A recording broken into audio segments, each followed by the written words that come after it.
Class শুরু হয় নাই, এই জন্য তোমরা কেউ কিছু শুনতে পাচ্ছ না। কোশ্চেন অ্যান্সার বক্সে তোমরা কেউ অন্য জিনিস লিখবে না, টপিক ছাড়া অন্য কোনো জিনিস কোশ্চেন অ্যান্সার বক্সে লিখবে না।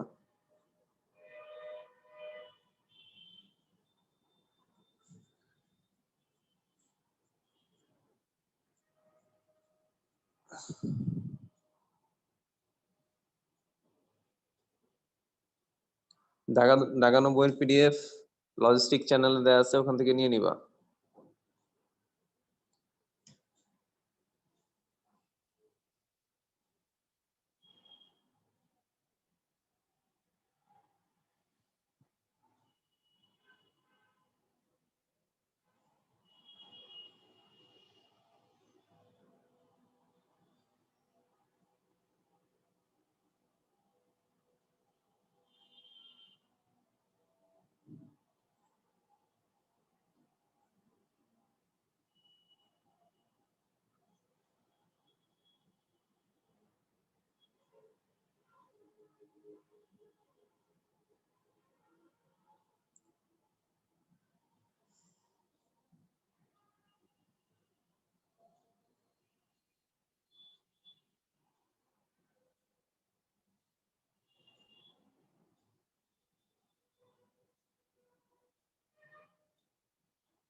ভাই আমি কখন শুরু করব বলিয়েন কাইন্ডলি।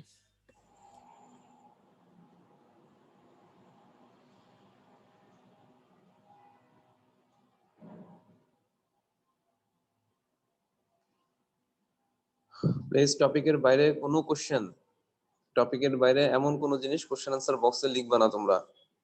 ক্লাস শুরু হয় নাই, একটু পরে ক্লাস শুরু হবে। তোমরা সবাই দ্রুত আসলে ক্লাসটা দ্রুত শুরু হইতে পারে, একটু পরে ক্লাস শুরু হবে। স্যার আর 1 মিনিটের মধ্যে শুরু করে দিবে, টেনশনের কোনো ভয় নাই ইনশাআল্লাহ।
নাজিম ভাই আমি কি শুরু করব?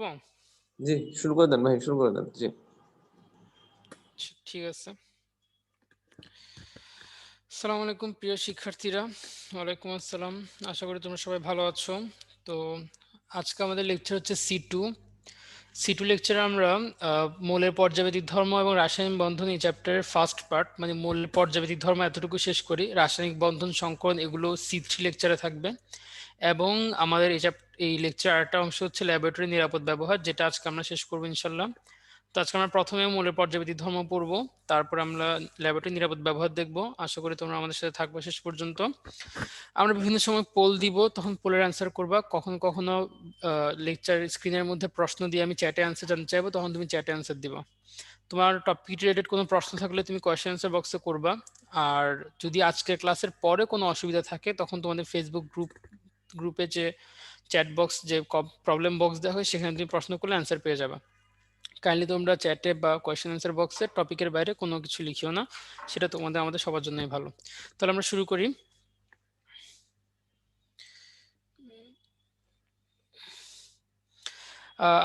গতকাল আমরা এসপিডিএফ এই এই 4টা ব্লকের মৌলগুলোর ধর্ম, বৈশিষ্ট্য, উদাহরণ এগুলো আমরা পড়েছিলাম। তো আজকে আমরা শুরু করব আমাদের পর্যায় সারণীতে যে পর্যায়ভিত্তিক ধর্ম যেগুলো রয়েছে সেগুলো কি, তারা কিভাবে চেঞ্জ হয় গ্রুপ থেকে উপর থেকে নিচে, বা পর্যায়ে বাম থেকে ডানে ডান থেকে বামে, সেগুলো আমরা কিভাবে চেঞ্জ হতে দেখি, এগুলো নিয়ে আমরা আজকে দেখবো, পড়াটা দেখার চেষ্টা করব। চলো আমরা শুরু করি। আমাদের এখানে পর্যায়ভিত্তিক ধর্ম যেগুলো রয়েছে তার মধ্যে মোস্ট ইম্পর্টেন্ট গুলো হলো গলনাঙ্ক, স্ফুটনাঙ্ক, তারপর পরমাণুর আকার, যোজ্যতা, আয়নীকরণ শক্তি, ইলেকট্রন আসক্তি, তড়িৎ ঋণাত্মকতা এবং ধাতব ধর্ম। তা আমরা দেখবো আজকে যে এই 7টা ধর্ম, পর্যায়ভিত্তিক ধর্মগুলো কিভাবে পর্যায়ের উপর থেকে নিচে বাম থেকে ডানে চেঞ্জ হয় এবং এগুলোর কি কি মান আমাদের জানতে হবে, কি কি ব্যতিক্রম রয়েছে, এগুলোটা আজকে আমরা ভালো করে খেয়াল করব। তো প্রথমে আসো আমরা গলনাঙ্ক স্ফুটনাঙ্ক দিকে একটু খেয়াল করি। প্রথমে আমরা যদি এই এস ব্লকের ক্ষেত্রে হিসাব করি, দেখো এস ব্লকের ক্ষেত্রে আমরা চিন্তা করলাম যে গ্রুপের উপর থেকে নিচে কিভাবে চেঞ্জ হয় সেটা আমরা দেখবো। সাপোজ এখন তোমরা জানো গ্রুপের উপর থেকে নিচে কি হয়, আমার পরমাণুর আকার বাড়ে, তাই না? পরমাণুর আকার বেড়ে যায়। তো আকার যদি বাড়ে তাহলে তোমরা বলো তো আকর্ষণ শক্তি, পরমাণুর নিউক্লিয়াসের সাথে সর্বস্থ কক্ষপথ ইলেকট্রনের যে আকর্ষণ শক্তি, সেটা কি কমবে নাকি বাড়বে? বলে ফেলো সেটা কমবে না বাড়বে? হ্যাঁ, মমতাজ বলছো কমবে, তানিম বলছো কমবে, ইফতেখার তানিম, ইউনুস সরকার, মারিয়া আক্তার, ঠিক আছে ধন্যবাদ, তোমরা বলছো কমবে। তো যদি আমার আকর্ষণ কমে যায় তাহলে আমার গলনাঙ্ক স্ফুটনাঙ্ক কম থাকবে না? কারণ অল্প তাপমাত্রা আমি তখন তাকে কঠিন থেকে তরল, তরল থেকে গ্যাসীয় করে ফেলতে পারবো, তাই না? তার মানে আমরা কি জানলাম যে গলনাঙ্ক স্ফুটনাঙ্কের ক্ষেত্রে যত উপর থেকে নিচে আমরা নামবো তত পরমাণুর আকার বাড়বে, যত পরমাণুর আকার বাড়বে তত তার আকর্ষণ কমবে, আর আকর্ষণ কমা মানে হচ্ছে আমার গলনাঙ্ক এবং স্ফুটনাঙ্ক হ্রাস পাবে। এটা আমরা মনে রাখতে পারবো, তাই না? সবাই পারবো তো আমরা? আচ্ছা ঠিক আছে, হ্যাঁ পারবো। নাফিসা বললো ঠিক আছে, সুলতানা মিম, আচ্ছা ধন্যবাদ। ঠিক আছে, আমরা আশা করি পারবো। তাইলে তাই যদি হয় তাহলে এবার খেয়াল করো, এটা তো গ্রুপ ভিত্তিক সম্পর্ক গেল, তাই না? এবার আমরা একটু পর্যায় ভিত্তিক সম্পর্ক দেখি। পর্যায় ভিত্তিক সম্পর্কের ক্ষেত্রে তোমরা চিন্তা করো, আমি যদি পর্যায়ের বাম থেকে ডানে যাই, কি বললাম, বাম থেকে ডানে, তাহলে আমরা জানি আকার হচ্ছে ছোট হয়, তাই না? আকার ছোট হয়ে যায়। আকার ছোট হওয়া মানে হচ্ছে আকর্ষণ বেড়ে যাওয়া। আকর্ষণ বেড়ে যাওয়া মানে গলনাঙ্ক স্ফুটনাঙ্ক বেড়ে যাবে, তাই না? তাহলে বাম থেকে ডানে আমার গলনাঙ্ক স্ফুটনাঙ্ক বেড়ে যায়, আর উপর থেকে নিচে আমার গলনাঙ্ক স্ফুটনাঙ্ক হ্রাস পায়। কেন? আকার ছোট বড় হওয়ার কারণে। কিন্তু এটা তো স্বাভাবিক। এটা কি? এটা হচ্ছে স্বাভাবিক। হ্যাঁ বুঝতে পারছি। জাহারুন বললাম, আশিকুর রহমান বললা যেগুলো হচ্ছে বাড়বে, হ্যাঁ এটা হচ্ছে স্বাভাবিক। কিন্তু স্বাভাবিকটা জানার সাথে সাথে আমাদের কিছু অ্যাবনর্মাল মানও জানতে হবে। কিছু কিছু মৌল তারা বাম থেকে ডানে বাড়ার কথা থাকলেও তারা বাড়ে না, তারা হয়তো অনেক সময় কমে যায়, অনেক সময় বেড়ে যায়। ঠিক আছে, এই মানগুলো, এই যে যেগুলো হচ্ছে এক্সেপশনাল, সেগুলো আমাদের একটু জানতে হবে। খেয়াল করো, তুমি স্ক্রিন দেখতে পাচ্ছ যে আমি সিলিকনকে মার্ক করে রেখেছি, তাই না? সিলিকনকে আমি মার্ক করে রাখছি। কারণ কি? কারণ সিলিকনের ক্ষেত্রে তোমরা জানো সিলিকন হচ্ছে দৈত্যাকার অণু গঠন করতে পারে, তাই না? সিলিকন কি করে? সে আরেকটা সিলিকন এবং বিভিন্ন অক্সিজেনের সাথে সে বড় বড় দৈত্যাকার অণু গঠন করতে পারে। এর মাধ্যমে সে অনেক বড় অণু গঠন করে ফেলে, তখন সেটার গলনাঙ্ক স্ফুটনাঙ্ক অনেক বেড়ে যায়, সেটাকে ভাঙা অনেক কষ্টকর হয়ে যায়। তাহলে দেখো সিলিকনের ক্ষেত্রে আমরা কি জানবো? আমরা জানবো সিলিকনের ক্লাসে অতি বৃহৎ অণু থাকে, সেজন্য সিলিকনের কি হয়, সিলিকনের ক্ষেত্রে গলনাঙ্ক স্ফুটনাঙ্কটা অনেক বেশি থাকে। আচ্ছা ঠিক আছে, এবার আসো আমরা পরের টপিকে যাই। মনে করি এখানে দেখো ফসফরাস, সালফার এবং ক্লোরিন আছে। Phosphorus, sulphur, chlorine. তো বাম থেকে ডানে গেলে আমার এই গলনাঙ্ক সূচকাঙ্ক বেশি হওয়ার কথা ছিল, ঠিক আছে, গলনাঙ্ক সূচকাঙ্ক বেশি হওয়ার কথা ছিল, কিন্তু আমরা দেখবো যে এই ফসফরাস, সালফার বা ক্লোরিন এদের গলনাঙ্ক সূচকাঙ্ক হচ্ছে কম। কেন কম? কারণ তুমি জানো ফসফরাস প্রকৃতিতে P4 হিসেবে থাকে, তাই না? ফসফরাস প্রকৃতিতে P4 হিসেবে থাকে, সালফার প্রকৃতিতে S8 হিসেবে থাকে, ক্লোরিন Cl2 হিসেবে থাকে। তো এদেরকে যখন আমরা ভাঙছি তখন আমাদেরকে সমযোজী বন্ধন ভাঙতে হয় না। কি বললাম? এদেরকে ভাঙার জন্য আমার সমযোজী বন্ধনটা ভাঙতে হয় না, বরং আমরা ভ্যান ডার ওয়ালস বন্ধনটা ভাঙলেই হয়ে যায়। ভ্যান ডার ওয়ালস একটা খুবই দুর্বল বন্ধন, সেটা ভাঙলেই হয়ে যায়। তো ভ্যান ডার ওয়ালস বন্ধন থাকার কারণে ওরা খুব কম তাপমাত্রাতে গলনাঙ্ক বিস্তারাঙ্কে পৌঁছে যেতে পারে। তাহলে আমরা কি কি জানলাম? জানলাম যে গ্রুপ উপর থেকে নিচে আকার বাড়ে বলে আমার গলনাঙ্ক বিস্তারাঙ্ক হ্রাস পায়, বাম থেকে ডানে সেটা বৃদ্ধি পায়, কিন্তু সিলিকনের ক্ষেত্রে সেটা ওই স্বাভাবিকের মতো বৃদ্ধি পায় না, বরং অনেক বেশি বৃদ্ধি পেয়ে যায়। কারণ কি? কারণ সিলিকন দৈত্যাকার অণু, সেজন্য। আর ফসফরাস, সালফার এবং ক্লোরিনের ক্ষেত্রে কি হয়? তাদের মধ্যে ভ্যান ডার ওয়ালস বল থাকে বলে তাদের গলনাঙ্ক বিস্তারাঙ্কটা অনেক কম থাকে। এইটুকু কি আমরা বুঝতে পারছি? একটু বলো তো।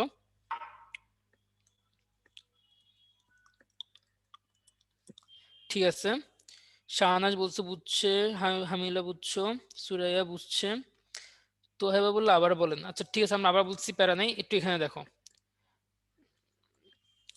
আমরা বললাম যে গ্রুপে উপর থেকে নিচে পরমাণুর আকার বাড়বে বলে গলনাঙ্ক বিস্তারাঙ্ক কমবে, আকর্ষণ কমে গেছে বলে। বাম থেকে ডানে পরমাণুর আকার ছোট হয়েছে বলে গলনাঙ্ক বিস্তারাঙ্ক বাড়বে, আকর্ষণ বেড়ে গেছে বলে। কিন্তু সিলিকনের ক্ষেত্রে সেটা অনেক বেশি। কেন অনেক বেশি? কারণ তার মধ্যে দৈত্যাকার অণু আছে। ফসফরাস, সালফার, ক্লোরিন সেটা কম। কেন কম? তাদের মধ্যে ভ্যান ডার ওয়ালস বল আছে, ভ্যান ডার ওয়ালস বল নামক দুর্বল বন্ধন আছে বলে ওরা কম তাপমাত্রাতে গলনাঙ্ক বিস্তারাঙ্ক পৌঁছে যেতে পারে। ঠিক আছে, এবার আমরা পরের টপিকে যাই। আচ্ছা, এবার আসো পরমাণুর আকার। আমরা জানি পরমাণুর আকার ব্যাখ্যা করতে গেলে দুই ধরনের ব্যাসার্ধ আছে, একটা হচ্ছে সমযোজী ব্যাসার্ধ, একটা হচ্ছে তোমার ধাতব ব্যাসার্ধ। সমযোজী ব্যাসার্ধ মানে কি? সমযোজী বন্ধনে আবদ্ধ দুটো নিউক্লিয়াস, দুটো মৌলের নিউক্লিয়াসের মধ্যবর্তী যে দূরত্ব তার যে হাফ, সে হচ্ছে সমযোজী ব্যাসার্ধ। আর ধাতব ব্যাসার্ধ কি? ধাতুর কেলাসে যেখানে থাকে, তোমরা জানো ধাতুর কেলাসের মধ্যে কিন্তু ইলেকট্রনগুলো যাওয়া আসা করতে পারে, এক জায়গা থেকে যেতে পারে। তো এই ধাতব ক্লাসের মধ্যে দুইটা নিউক্লিয়াসের মধ্যবর্তী যে দূরত্ব তার যে হাফ, সেটা হচ্ছে ধাতব ব্যাসার্ধ। তো এখানে একটা ইনফো তোমার মনে রাখতেই হবে, সেটা হচ্ছে যে ধাতব ব্যাসার্ধ সাধারণত সমযোজী ব্যাসার্ধ থেকে 10 থেকে 20% বেশি হয়। এটা খুব ইম্পর্টেন্ট একটা ইনফো, যে 10 থেকে 20% বেশি হয়। আচ্ছা ঠিক আছে, তোমার কিছু দৈত্যাকার অনুমানী কি? দৈত্যাকার অনুমান আছে যখন দুইটা পরমাণু মিলে অনেক বড় একটা অণু, স্বাভাবিকের চাইতে অনেক বড় একটা অণু তৈরি করে ফেলে। যেমন ক্লোরিন, ক্লোরিন দুইটা অণু মিলে বসে আছে, দুইটা পরমাণু মিলে বসে আছে। সালফার, তারা হচ্ছে 8টা পরমাণু মিলে বসে আছে। ফসফরাস 4টা নিয়ে বসে আছে, কিন্তু সিলিকন মনে করো 1000টা সিলিকন নিয়ে বসে আছে। এটা হচ্ছে দৈত্যাকার অণু। আচ্ছা, তো পরমাণু ব্যাসার্ধ আমরা পড়লাম, এবার আসলে পরমাণু যোজ্যতাতে। আমরা জানি পরমাণু যোজনী মানে কি? একটা যৌগ গঠনে কোন একটা মৌল অন্য আর কতটা মৌলের সাথে যুক্ত হতে পারতেছে, এটাকে আমরা বলি ওই মৌলের যোজনী, তাই না? গলনাঙ্কের মান পড়া লাগবে না, জাস্ট যেটা বললাম, মনে করো তুমি ফসফরাস, সালফার, ক্লোরিন এগুলো পড়তে পারো, এর বেশি তোমার লাগবে না। তুমি সোডিয়াম এটা পড়বা, কারণ সোডিয়াম এটা প্রায়ই আসে, সোডিয়াম ক্লোরাইড প্রায়ই আসে। এটা এই কয়টা পড়তে পারো, এর বেশি লাগবে না আমাদের। আচ্ছা, পরমাণু যোজনীর ক্ষেত্রে আসো। পরমাণু যোজনীর ক্ষেত্রে দেখো, আমরা বললাম যে একটা মৌলের যোজনী হচ্ছে সেটাই যে সে অন্য মৌলের কত সংখ্যক পরমাণুর সাথে যুক্ত হতে পারতেছে। তো আমরা কোন একটা মৌলের যোজনী বের করার সময় দুইটা প্যারামিটার দিয়ে হিসাব করি, দুইটা মৌলের সাথে আমরা তুলনা করে বের করি যে তার যোজনী কত হবে।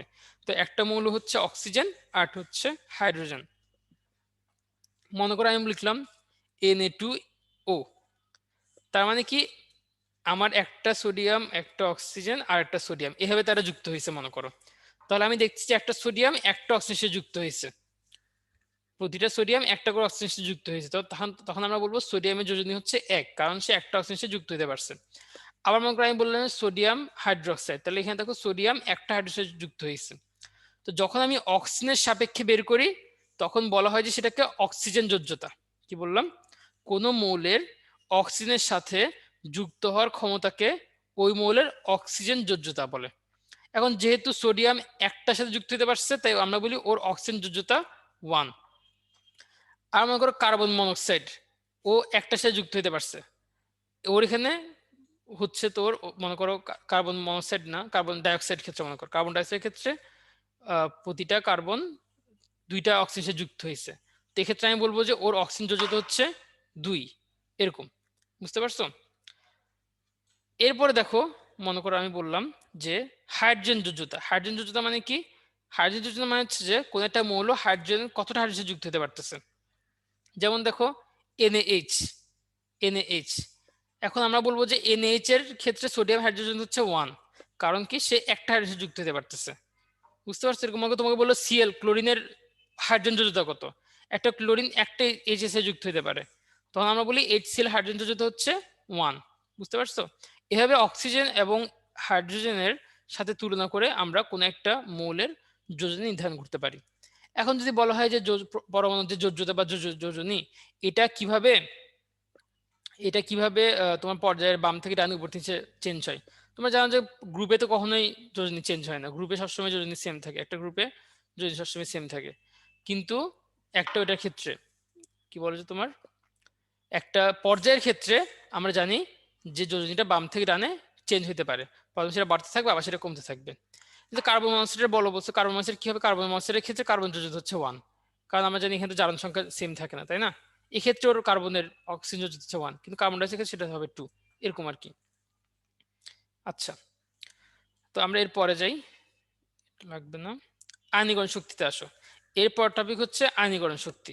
তো আয়নীকরণ শক্তির ক্ষেত্রে খেয়াল করো যে আয়নীকরণ শক্তি আমরা কাকে বলি, সেটা সংজ্ঞাটা কি। মেরিয়াজ তোমাকে কখন সংজ্ঞা জিজ্ঞেস করবে না, কিন্তু তোমাকে তো ব্যাপারটা বুঝতে হবে যে সংজ্ঞাটা কাকে বলে। তো তুমি জেনে রাখবা যে আয়নীকরণ শক্তি হচ্ছে একটা তাপহারী বিক্রিয়া। কি?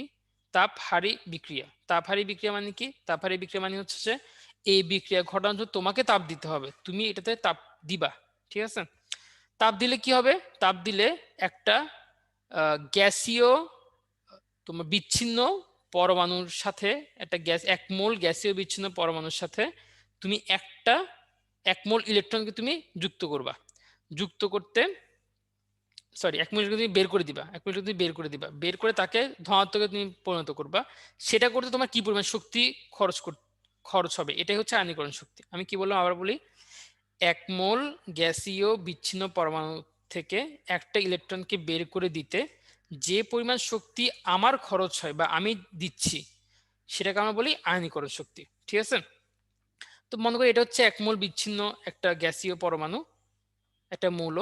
আমি কি করছি, তার থেকে একটা ইলেকট্রনকে বের করে দিচ্ছি। এই বের করে আমার একটা শক্তি দেওয়া লাগছে না, যে এনার্জি, এটাই হচ্ছে আমার আয়নীকরণ শক্তি।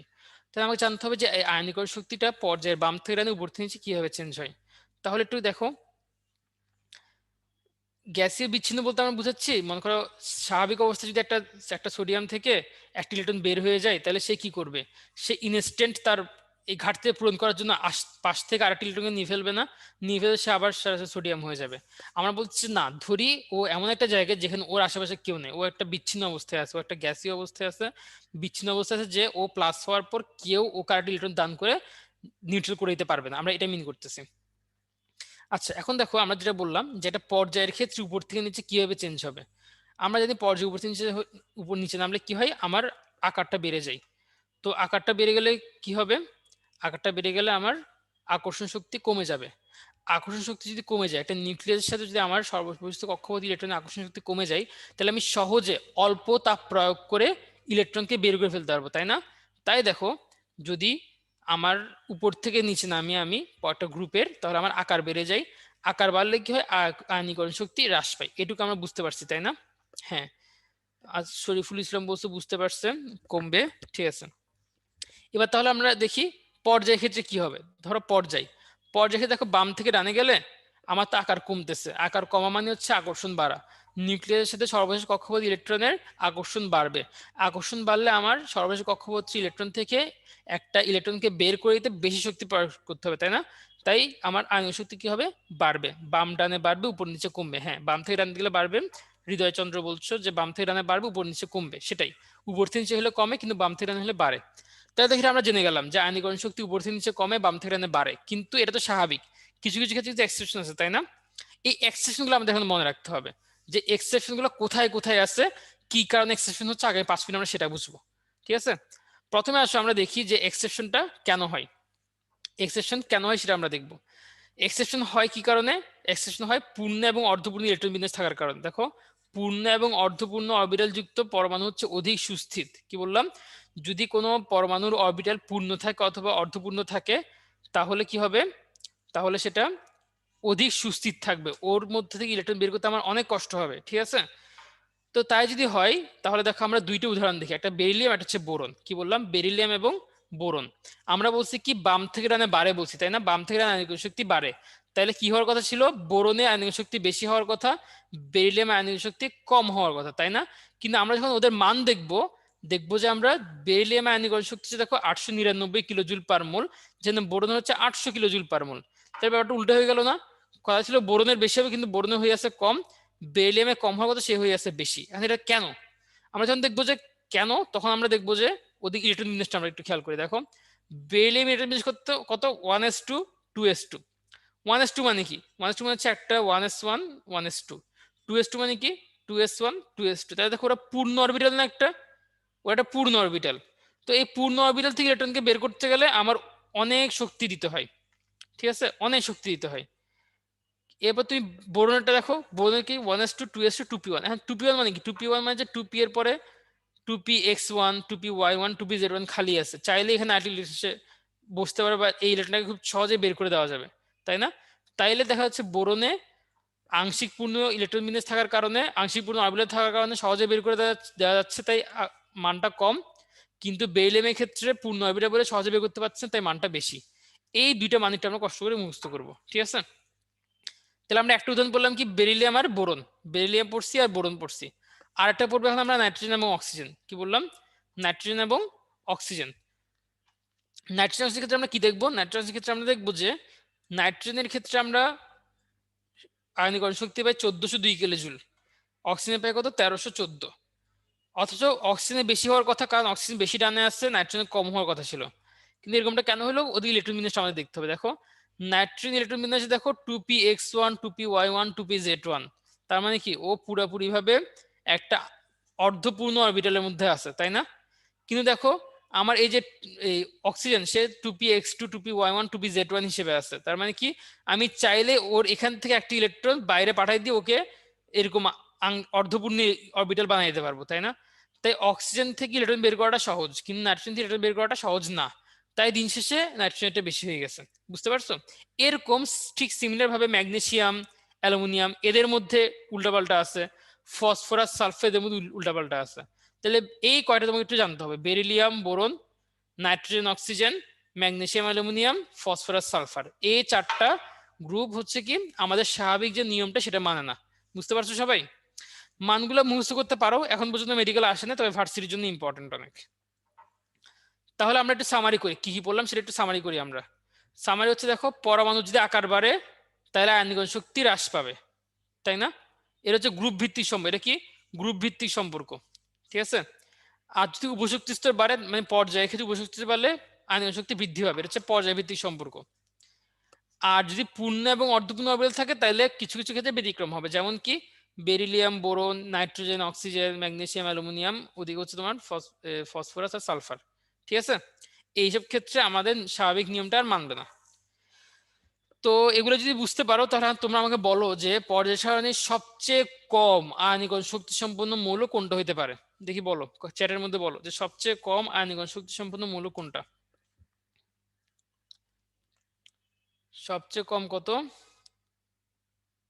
তোমরা বলছো সিজিয়াম। কেন, ফ্রান্সিয়াম কি হয় না? ফ্রান্সিয়াম বলছে, নাজমুল বলছে ফ্রান্সিয়াম, গোলাম রাব্বি বললো হাইড্রোজেন, লিথিয়াম। আচ্ছা ঠিক আছে, হয়েছে। চিন্তা করে দেখো, এটা যদি আমার পর্যায় সারণী হয়, মানে এটা আমার চারকোণ, এটা হচ্ছে আমার পর্যায় সারণী। আমরা যদি উপর থেকে নিচে কমে, বাম থেকে ডানে বাড়ে, তাহলে সবচেয়ে বামে সবচেয়ে নিচেরটা হচ্ছে সবচেয়ে বেশি সক্রিয়, সবচেয়ে সবচেয়ে কম আয়নীকরণ শক্তি সম্পন্ন। তাহলে এই কর্নারে কি আছে আমাদের? আমরা জানি এই কর্নারে আছে ফ্রান্সিয়াম, কিন্তু আমরা জানি ফ্রান্সিয়াম কি? তেজস্ক্রিয়, তাই না? ফ্রান্সিয়াম হচ্ছে তেজস্ক্রিয়, ওকে আমি খুঁজে পাই না প্রকৃতিতে। তাই প্রকৃতি খুঁজে পাই কাকে? কাকে আমি প্রকৃতি খুঁজে পাই? আমি সিজিয়ামকে। তাই আমরা বলবো সিজিয়াম হচ্ছে সবচেয়ে কম আয়নীকরণ শক্তি সম্পন্ন। তাই তোমরা এখন বলো সবচেয়ে বেশি আয়নীকরণ শক্তি সম্পন্ন কে হবে? সবচেয়ে বেশি কে? সবচেয়ে বেশি আয়নীকরণ শক্তি সম্পন্ন কে?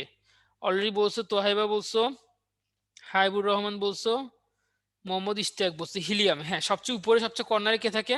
এই জায়গায় থাকে হিলিয়াম। তাহলে হিলিয়াম হবে আমাদের সবচেয়ে অধিক আয়নীকরণ শক্তি সম্পন্ন। তাহলে দেখো সিজিএম এর আয়নীকরণ হচ্ছে সর্বনিম্ন, হিলিয়াম হচ্ছে সর্বোচ্চ। আশা করি বুঝতে পারছো তোমরা, ঠিক আছে? আমরা পরের স্লাইডে যাই। ইলেকট্রন আসক্তি।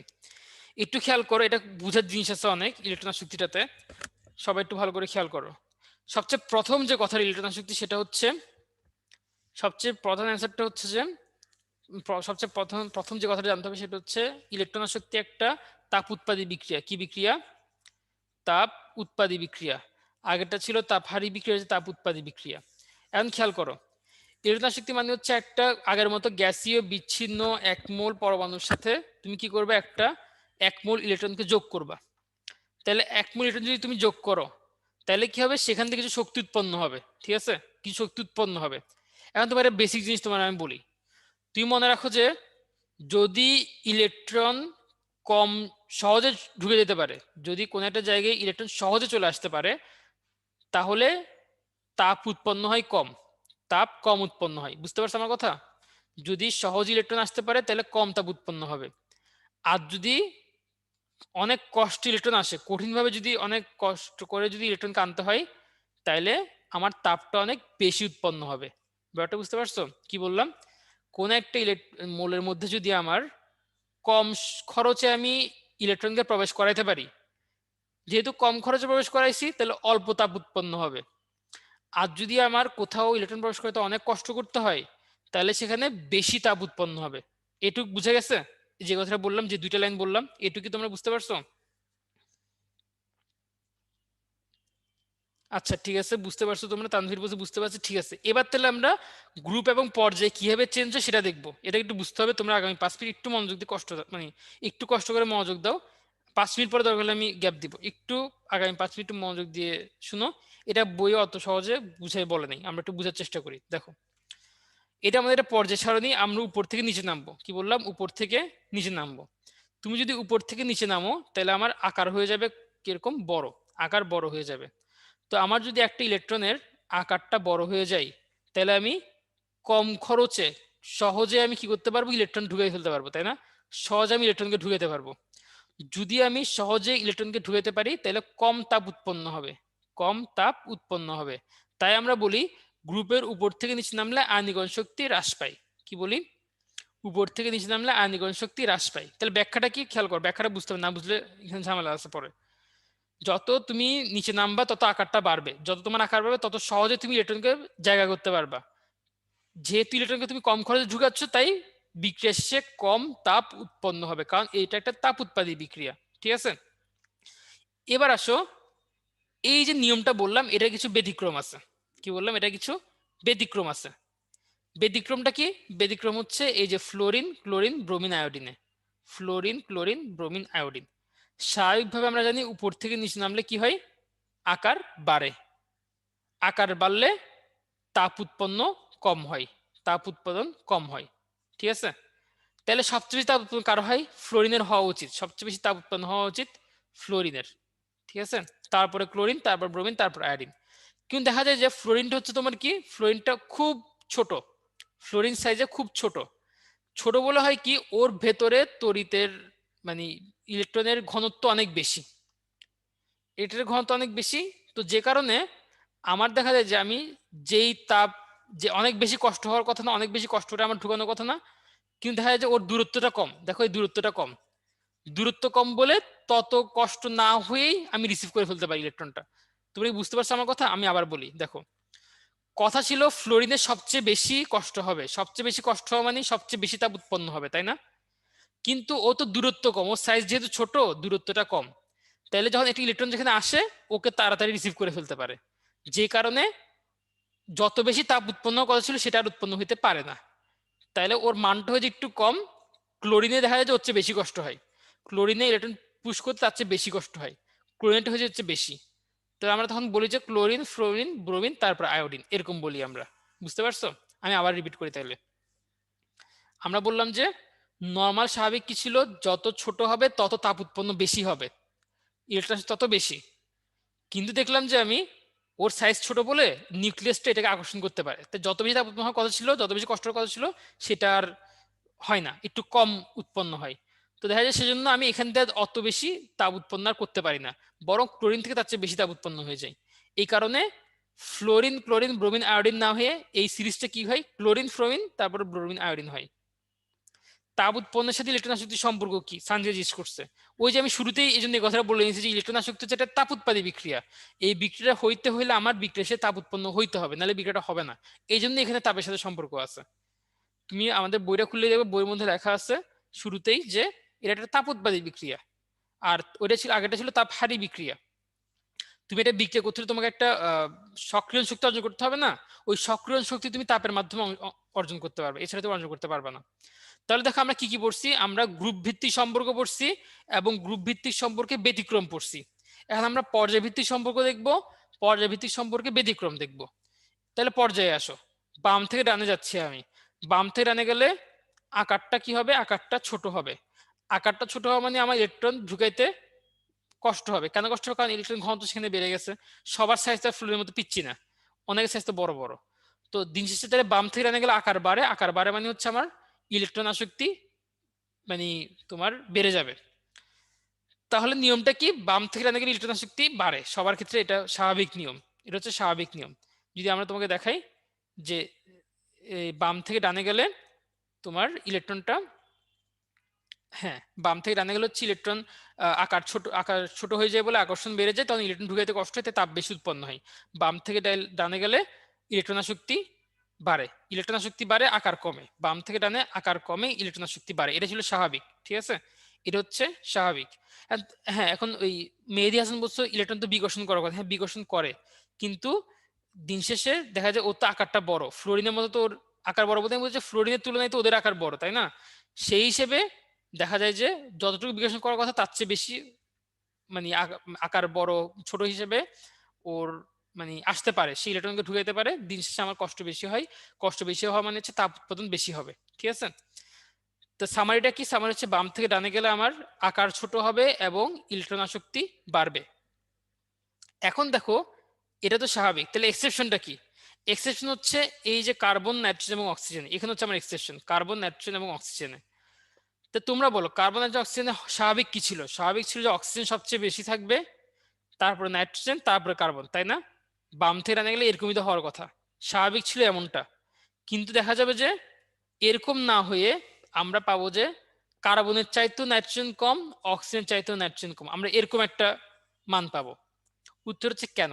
ব্যাপারটা আগের মতন ঠিক সেম, যে আগে আমার যে ইলেকট্রন বিন্যাসটা ছিল, দেখো সবার তিনজন ইলেকট্রন বিন্যাসটা খেয়াল করো।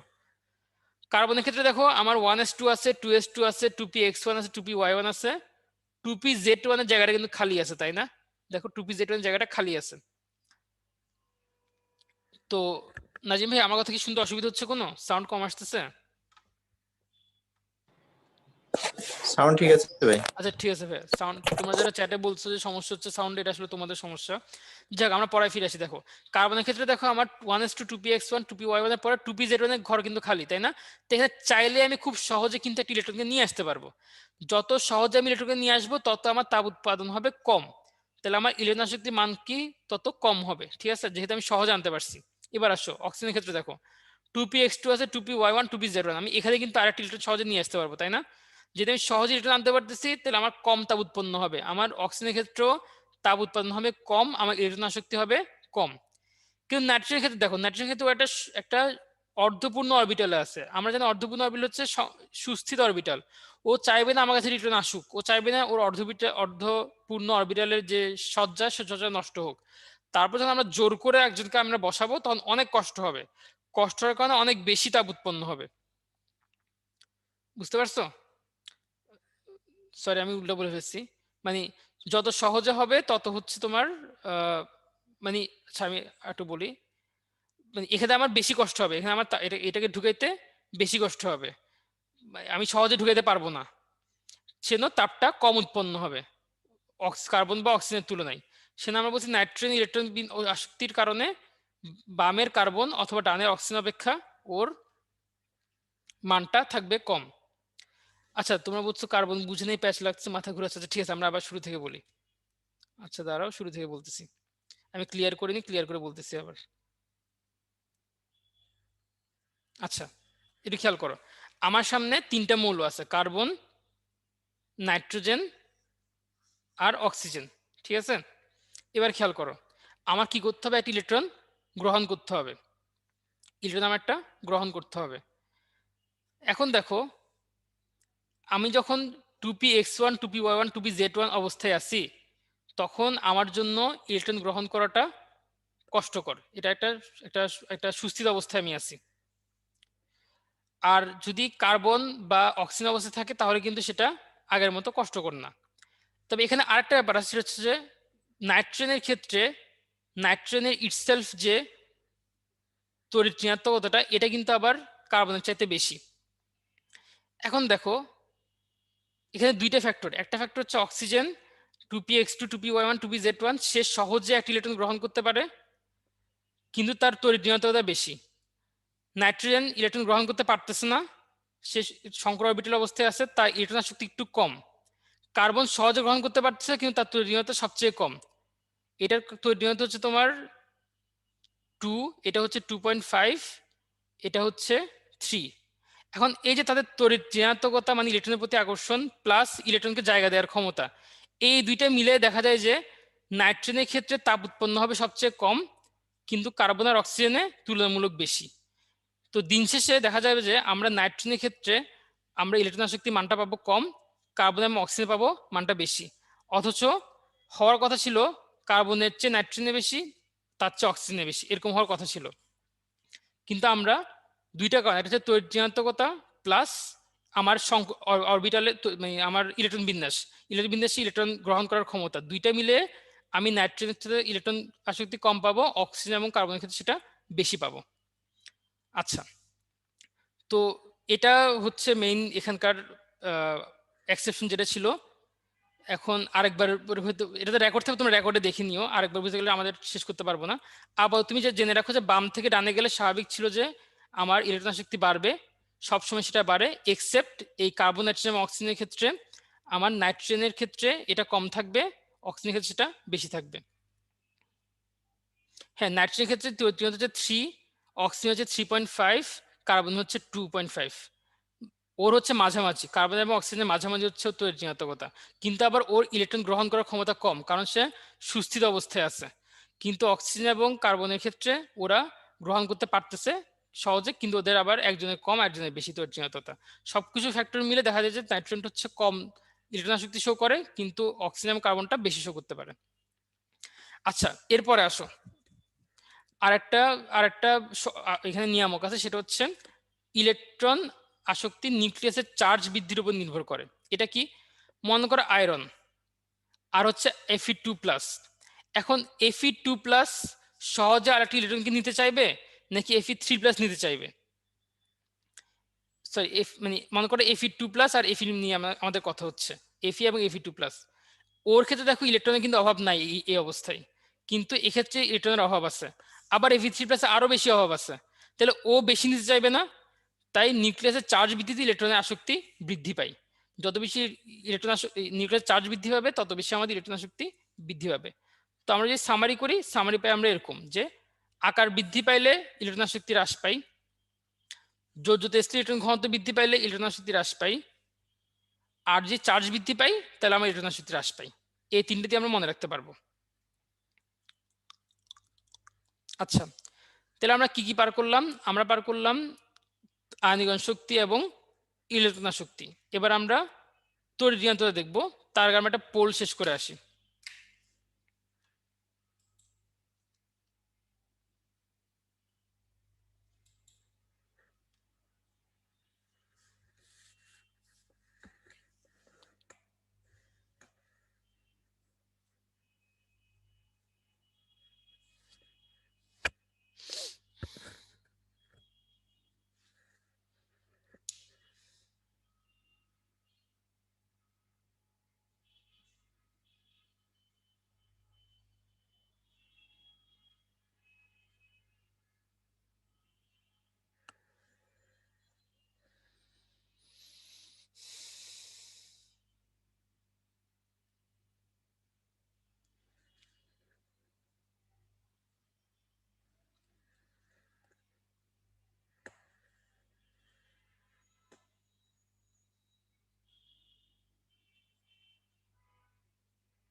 তো ঠিক আছে, আমরা পোলটা এন্ড করে 2 মিনিট হয়ে গেছে অলমোস্ট।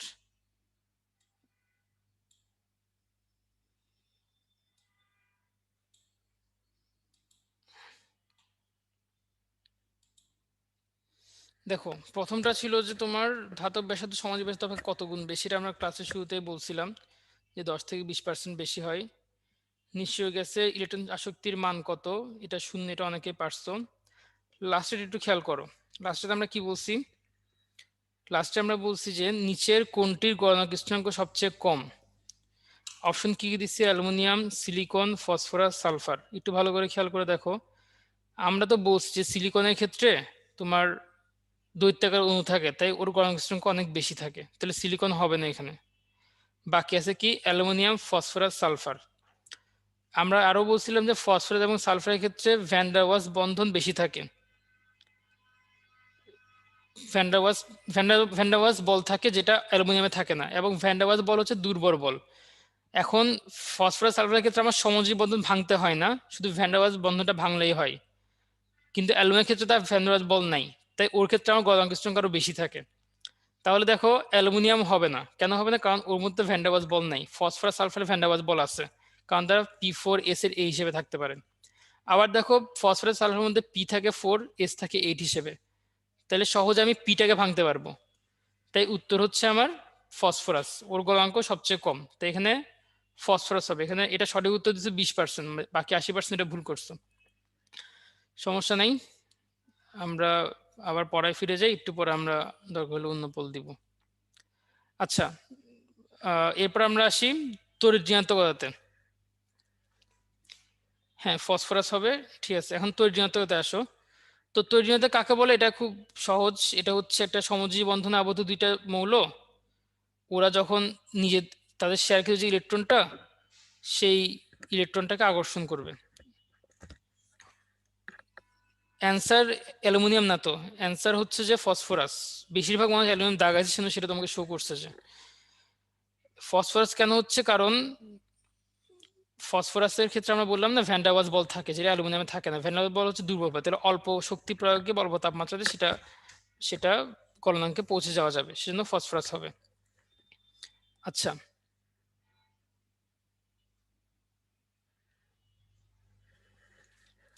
আচ্ছা, এরপর হচ্ছে যে আমরা আসি তড়িৎ ঋণাত্মকতাতে। তড়িৎ ঋণাত্মকতাতে খেয়াল করে দেখো, আমরা বলছি দুইটা মৌল যখন সমযোজী বন্ধনে আবদ্ধ হয়, তখন তার ক্ষেত্রে হয় কি, তখন তার ক্ষেত্রে এই যে তার শেয়ারকৃত ইলেকট্রনটা তাদেরকে নিজের দিকে টানার যে প্রবণতা, এটাকে আমরা বলি তড়িৎ ঋণাত্মকতা। এখন কথা হচ্ছে তড়িৎ ঋণাত্মকতার ক্ষেত্রে আমাদের জানতে হবে যে মানগুলো একটু জানা লাগে আমাদের এখানে। আমাদের এই আয়নীকরণ শক্তি বলো বা ইলেকট্রন শক্তি বলো, সেক্ষেত্রে সব মান কিন্তু মুখস্থ করা লাগে না, শুধু এক্সেপশন গুলো পড়লেই হয়। কিন্তু তড়িৎ ঋণাত্মকতার ক্ষেত্রে আমাদেরকে দ্বিতীয় পর্যায়, কি বললাম, দ্বিতীয় পর্যায় এবং হচ্ছে ওদিকে 17 নম্বর গ্রুপ, গ্রুপ 17, এই দুইটার মান আমাদের মুখস্থ করতে হবে। দ্বিতীয় পর্যায়গুলো 17 নম্বর গ্রুপ, কারণ এগুলো আমাদের খুব ফ্রিকোয়েন্টলি লাগে।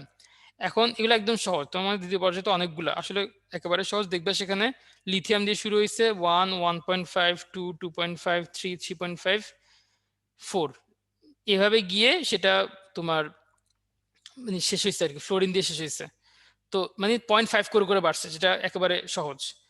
আর যদি 17 নম্বর গ্রুপে নামবো, তারপর দেখবো যে 4 এর পরে 3, 2.8, 2.5 এভাবে নামছে, একদম সহজ। তাহলে 17 নম্বর গ্রুপ এবং দ্বিতীয় নম্বর পর্যায় এর যে তৈরি মানগুলো, এগুলো আমাদের মুখস্থ করতে হবে। আচ্ছা, এরপরে আসো তড়িৎ ঋণাত্মকতার ক্ষেত্রে আমরা যেটা পড়বো সেটা হচ্ছে এটা কিভাবে চেঞ্জ হয়। একটা হচ্ছে পরমাণুর আকার বৃদ্ধিতে, পরমাণুর আকার বৃদ্ধি পেলে যেহেতু দূরত্ব বেড়ে যায়, তাই ঋণাত্মকতার মানটা হ্রাস পাবে, এটা আমরা বুঝতে পারতেছি। 2 নম্বর হচ্ছে তোমার নিউক্লিয়াসের চার্জ বৃদ্ধিতে। তুমি যদি পর্যায়ে বাম থেকে ডানে আসো, তাহলে তোমার নিউক্লিয়াসের চার্জ বাড়তেছে। চার্জ বাড়লে কি হবে, তোমার তড়িৎ ঋণাত্মকতা বৃদ্ধি হবে, কারণ আকর্ষণ করার ক্ষমতা বেড়ে যাচ্ছে। আচ্ছা, এবার আসে ধাতব ধর্মে। ধাতব ধর্ম হচ্ছে লাস্ট ধর্মটা। আহ ধাতব ধর্মের ক্ষেত্রে তোমার কি মনে রাখতে হবে, ধাতব ধর্মের ক্ষেত্রে তোমাকে মনে রাখতে হবে যে সবচেয়ে অধিক ধাতব ধর্ম বিশিষ্ট মৌল কোনটা। সাপোজ আমি তোমাকে জিজ্ঞেস করলাম যে সবচেয়ে অধিক ধাতব ধর্ম বিশিষ্ট মৌল কোনটা, তখন তুমি কি অ্যান্সার দেবে বলো তো একটু।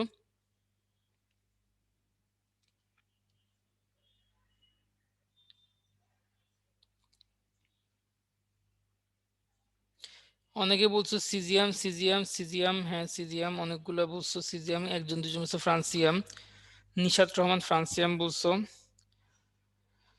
আচ্ছা দেখো, খেয়াল করো, যখন তোমাকে জিজ্ঞেস করবে যে সবচেয়ে বেশি ধাতব ধর্ম বিশিষ্ট মৌল কোনটা, তখন তুমি বলবে ফ্রান্সিয়াম, কারণ দেখো ও সবচেয়ে বামে সবচেয়ে নিচে আছে। কিন্তু যদি তোমাকে জিজ্ঞেস করে যে সবচেয়ে স্থির মানে সুস্থির বা স্থিতিশীল সবচেয়ে ধাতব ধর্ম কোনটা, তখন তুমি বলবা সিজিয়াম। মানে এখানে টার্ম দুইটা থাকবে, একটা হচ্ছে স্থায়ী সর্বাধিক সক্রিয় ধাতু হচ্ছে সিজিয়াম, স্থায়ী সর্বাধিক। আর যদি বলে শুধু সর্বাধিক সক্রিয় ধাতু, তখন তুই বলবে ফ্রান্সিয়াম। আমাদের বইয়ে ঠিক এভাবে লেখা আছে, সর্বাধিক সক্রিয় ধাতু ফ্রান্সিয়াম, স্থায়ী সর্বাধিক সক্রিয় ধাতু সিজিয়াম, এভাবে। ঠিক আছে? তো এখন আসো যে আমাদের এতক্ষণ যা পড়লাম সেটা যদি তুমি একটা সামারি করতে চাও, আমাদের ডাইজেস্টে এরকম একটা সামারি দেওয়া আছে যে এই এই বৈশিষ্ট্য নিয়ে আমরা কথা বলছি। দিন শেষে এদের মধ্যে সবগুলাই বাম থেকে ডানে বাড়ে, উপর থেকে নিচে কমে, এক্সেপ্ট এ কয়টা। তুমি এগুলো মনে রাখ, এই তিনটে ছাড়া বাকি সবগুলো বাম থেকে ডানে পারবে, উপর থেকে নিচে হ্রাস পাবে, এভাবে তুমি চাইলে মনে রাখতে পারো। ঠিক আছে? তো এর বাইরে আমাদের কয়টা ব্যবহার পড়তে হবে এই চ্যাপ্টার থেকে, যে magnesium oxide, aluminium oxide, silicon oxide এগুলো কোথায় ব্যবহার করা হয়। ম্যাগনেসিয়াম অ্যালুমিনিয়াম অক্সাইড হচ্ছে অটোমোবাইল মানে গাড়ির স্পার্ক প্লাগ, তারপর ইলেকট্রিক হিটার, এসব জায়গায় ইনসুলেটর বা তাপরোধক হিসেবে ইউজ করা হয়। আর হচ্ছে তোমার সিলিকন ডাইঅক্সাইডটা অপটিক্যাল ফাইবারের প্রথম উপাদান হিসেবে ইউজ করা হয়। এখন কয়েকজন বিজারণ ক্ষমতাটা বলতে বলতে সেটা আমরা বলবো, এটা অবশ্যই ক্লাসের শেষের দিকে আমরা বলবো, কারণ এই টপিকটা আবার সামারি করবো আমরা শেষের দিকে, ওইটা আমরা ক্লাসের শেষে আবার বলবো। 118 নম্বর মৌলের আগের একটা কৃত্রিম নাম, এগুলো দরকার নেই, ওগুলো আসবে না এখন আর। জারণ ক্ষমতার ক্রম এগুলো আমরা ক্লাসের শেষে সামারি করবো যখন, তখন একসাথে বুঝাই দিব। এই জারণ ক্ষমতার ক্রম, বিজারণ ক্ষমতা এটা কিভাবে করবে এটা আমরা তখন বলে দিব। আপাতত তোমরা একটা কিছু কিছু ক্ষেত্রে অনেক সময় পরীক্ষা আসে যে নিচে কোনটা অম্লধর্মী অক্সাইড, কোনটা নিরপেক্ষ অক্সাইড, এরকম কিছু উদাহরণ আসে, ওগুলা তোমরা এই নাম দিয়ে মনে রাখতে পারো চাইলে। এগুলা ভার্সিটিতে ডিউতে বেশি আসে, যে নিচের কোনটি অম্লধর্মী অক্সাইড নয়, নিচে কোনটি ক্ষারধর্মী অক্সাইড, নিচে কোনটি নিরপেক্ষ অক্সাইড, এই টাইপের প্রশ্ন কিছু ক্ষেত্রে আসে। এগুলো তোমরা এই কয়েকটা নেমনিক দিয়ে মনে রাখতে পারো। আর এই চ্যাপ্টারে আমাদের আর খুব বেশি কিছু নেই, কয়টা পারক্সাইডের নাম মনে রাখতে পারো। পারক্সাইড তো বুঝে, যেখানে অক্সিজেন জারণ সংখ্যা 1 থাকে সেটা হচ্ছে পারক্সাইড। তো এইটুকু হচ্ছে আমাদের আজকে তৃতীয় চ্যাপ্টার আজকে আমাদের এতটুকু।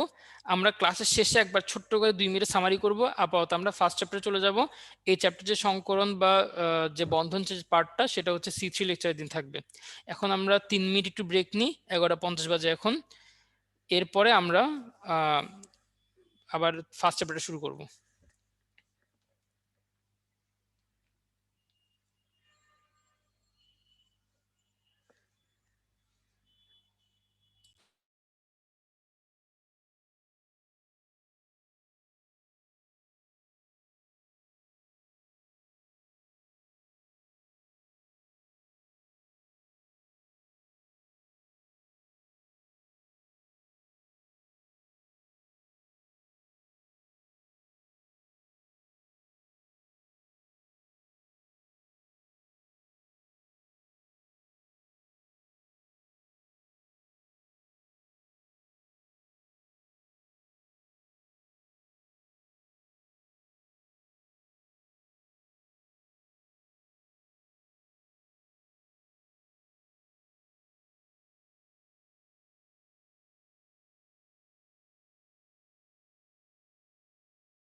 আচ্ছা ঠিক আছে, সংকরণ পড়াবো না, সংকরণ হচ্ছে C3 লেকচারে। C3 হচ্ছে যেদিন হবে সেদিন। 99 টেলিগ্রাম গ্রুপে দেওয়া আছে। পানি উভয় নিরপেক্ষ অক্সাইড, তারপরে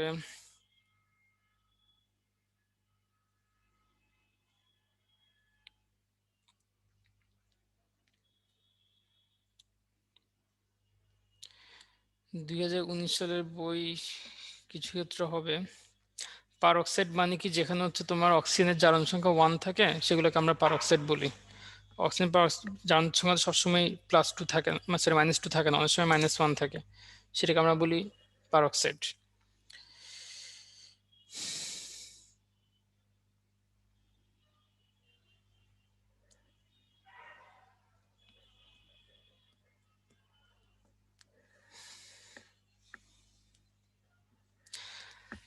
আচ্ছা, আমরা পরের পার্টটা শুরু করে দিই। তোমাদের তোমরা অনেকে কোয়েশ্চেন আনসার বক্সে প্রশ্ন করছো, সেগুলো রিপ্লাই দেওয়ার চেষ্টা করা হচ্ছে। অনেকে চ্যাটে প্রশ্ন করতেছো। যদি শেষ পর্যন্ত অ্যান্সার দেওয়ার সুযোগ না হয়, তোমাদের প্যারা নেওয়ার কোনো দরকার নেই। ফেসবুক গ্রুপে প্রবলেম বক্সে হিসেবে আলাদা পোস্ট করা হবে কমেন্ট করার জন্য। সেখানে যে কোনো সমস্যা বললে আমরা সেগুলো সব সমাধান করার সর্বোচ্চ চেষ্টা করব। তো আমরা এখন শুরু করি প্রথম চ্যাপ্টারটা। প্রথম চ্যাপ্টারের ক্ষেত্রে আমরা কি করব? প্রথম চ্যাপ্টার দ্বারা আমরা শুরু করি। হ্যাঁ, দেখো গত বছর প্রথম চ্যাপ্টার থেকে ডেন্টালে 4টা প্রশ্ন আসছে, মেডিকেলে 2টা, এবং প্রতি বছর দেখো অনেকগুলো করে প্রশ্ন আসছে। তো আলটিমেটলি ছোট চ্যাপ্টার হইলেও বা অত ইম্পর্টেন্ট মনে না হইলেও কিন্তু এই চ্যাপ্টার ভয়াবহ রকমের ইম্পর্টেন্ট, তাই না? তো এটা আমরা অবশ্যই খুব মনোযোগ সহকারে পড়বো। একদম সহজ চ্যাপ্টার, জাস্ট গল্পের মতো পড়া হয়ে যাবে আগামী 1 ঘন্টার মধ্যে। একটু খেয়াল করো, আমরা আগাই। তো তোমাদের মনে আছে যখন আমরা কলেজে উঠে কেমিস্ট্রি ল্যাবে যেতাম, যদি আমরা এত কিছু নিতাম না, এই যে অ্যাপ্রন, গগলস, গ্লাভস, মাস্ক, এত কিছু নিতাম না, আমরা সরাসরি চলে যেতাম। বাট অ্যাটলিস্ট আমরা জানতাম যে এগুলো নিতে হয়, তাই না? কিন্তু কোনটা কেন?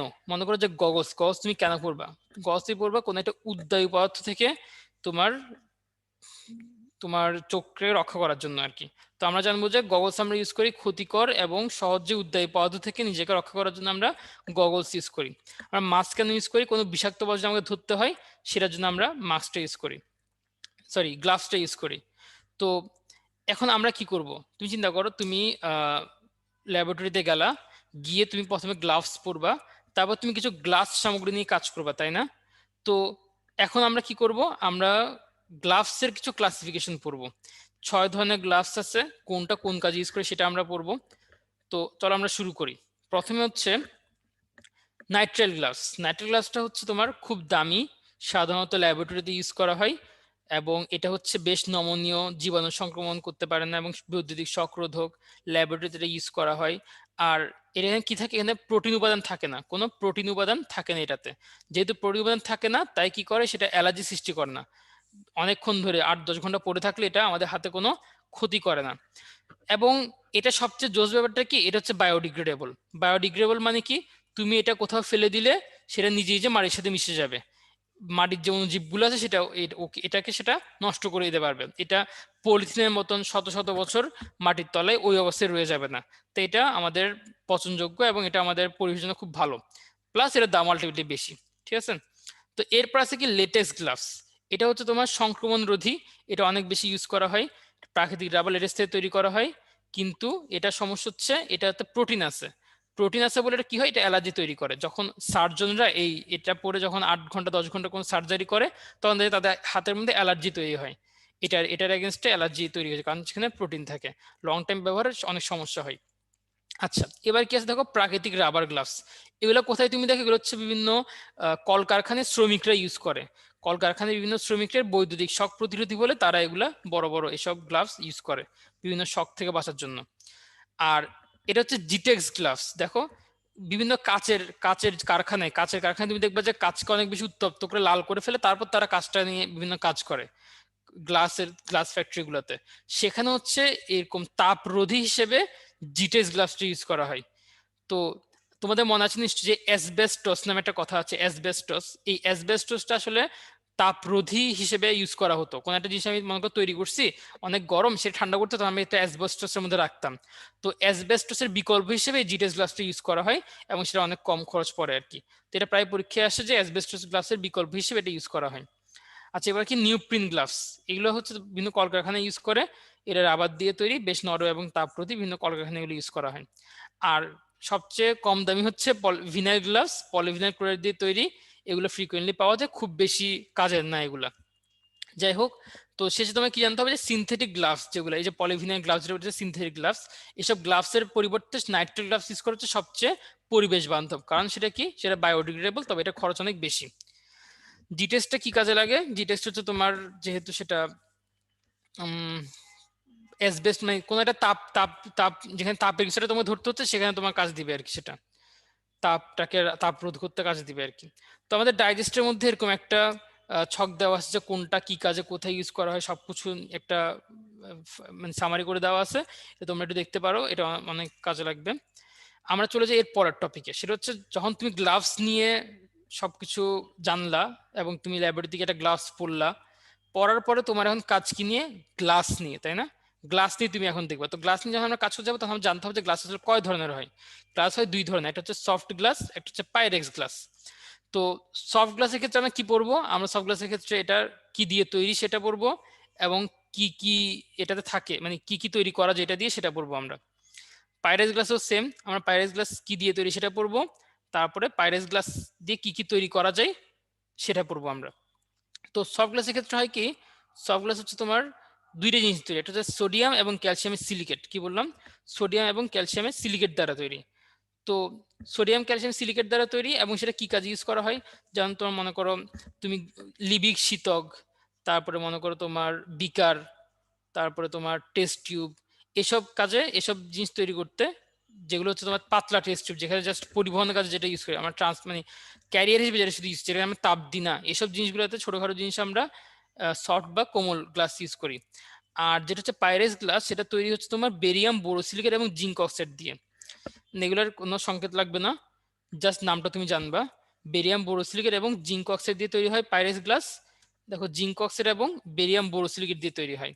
এবং এটা কি কাজে ব্যবহার করা হয়? দেখো তুমি কি কি দেখতেছো এখানে, এখানে দেখো বিকার আছে, এই যে বিকার আছে, এখানে কোনিক্যাল ফ্লাস্ক আছে, তারপরে পিপেট আছে, বুলেট আছে, মেজারিং সিলিন্ডার, মেজারিং ফ্লাস্ক, আয়তনিক ফ্লাস্ক, গ্রোথের পাতন ফ্লাস্ক, এই সবগুলোতে হচ্ছে পাইরেক্স গ্লাস ইউজ করা হয়। কারণ কি, পাইরেক্স গ্লাস তাপ নিতে পারে, আমরা এগুলোতে তাপ দিই, সেটা সে তাপটা নিতে পারে। বা আমরা এখানে ক্ষয়কারী পদার্থ রাখি, আমরা সালফিউরিক অ্যাসিড রাখি, এখানে অনেক উচ্চ ক্ষমতা সম্পন্ন, এইসব কিছু আমাদের পাইরেক্স গ্লাস নিতে পারে।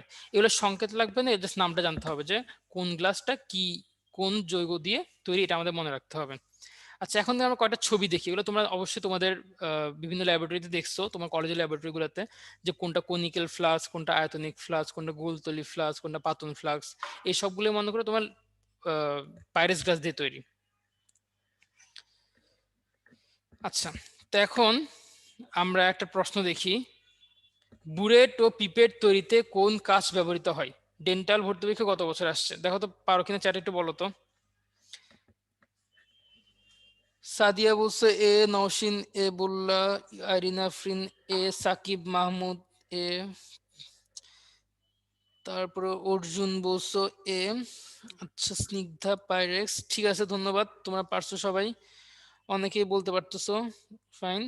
আচ্ছা, এখন বলতে কোনো কঠিন প্রশ্ন ছিল? দেখো আমরা একটা চ্যাপ্টার শুরু করছি মাত্র, দুইটা টপিক পড়ছি, গ্লাস আর গ্লাভসের ক্লাসিফিকেশন, তাতে আমরা একটা প্রশ্ন পেয়েছি যেটা নিয়ে গত বছর ডেন্টাল ভর্তি পরীক্ষায় আসছে। তার মানে কি, প্রশ্ন অনেক সহজ না? তো এরকম সহজ প্রশ্ন কিন্তু মেডিকেলে আসে আলটিমেটলি, এবং এই সহজ প্রশ্নগুলো আমাদের পারতে হয়।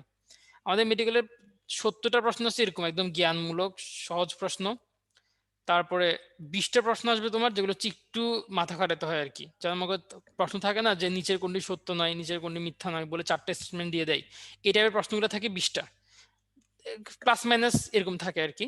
আর 10টা প্রশ্ন যেগুলো আসমান থেকে নামাইছে, তুমি কোনদিন দেখো না, এই টাইপের প্রশ্ন। এখন এই 70% প্রশ্ন পারলে কিন্তু তোমার একটা ভালো মেডিকেলের চান্স হয়ে যাবে। 70% প্রশ্ন মানে তোমার ভালো একটা মেডিকেলের চান্স হয়ে যাওয়া। তো তাই যেটা বলবো, তুমি সহজ জিনিস পড়ো, সহজ জিনিসটা মনে রাখো। সহজ জিনিস ভুল করলে অসুবিধা, কঠিন জিনিস ভুল করলে প্যারা নাই, কারণ কঠিন জিনিস অনেকে ভুল করবে, কিন্তু সহজ জিনিস মানুষ ভুল করবে না। যাই হোক, তাহলে এটা কি হবে? পাইরেক্স ক্লাস হবে। তাহলে আরেকটা দেখো, আর দরকার নেই, আমরা পরে চলে আসি। দেখো, আচ্ছা যাই হোক, আমরা পরের টপিকে আসি। দেখো, আমরা গ্লাস নিয়ে কাজ করছি, গ্লাস নিয়ে মনে করে একটা বিক্রিয়া করে ফেললাম, বিক্রিয়া করে ফেলার পর এখন তোমার আগের যে ব্যাচটা ছিল তারা বিক্রিয়া করে চলে গেছে, তো তুমি আরেকটা বিক্রিয়া করতে আসছো। এখন একটা বিকারে মনে করো ওরা একটা এক্স উৎপাদ তৈরি করছিল, পরে সেই এক্স উৎপাদটা তারা একটা টেস্ট টিউবে নিয়ে টিচারকে দেখাই ফেলছে। তারপরেও যে বিকারে তারা বিক্রিয়া করে সেই বিকারে একদম নিচে মনে করো 0.1 মিলিগ্রাম অল্প করে তো আমার উৎপাদটা রয়ে যেতে পারে, তাই না? তো এরকম রয়ে গেলে দেখা যাবে যে পরে তুমি যে বিক্রিয়া করতে যাবে সেই বিক্রিয়া দেখি তুমি তোমার কাঙ্ক্ষিত ফলাফলটা পাবা না। তাই গ্লাস সামগ্রীর ক্ষেত্রে খুব গুরুত্বপূর্ণ টপিক হচ্ছে গ্লাস সামগ্রী পরিষ্কার করা।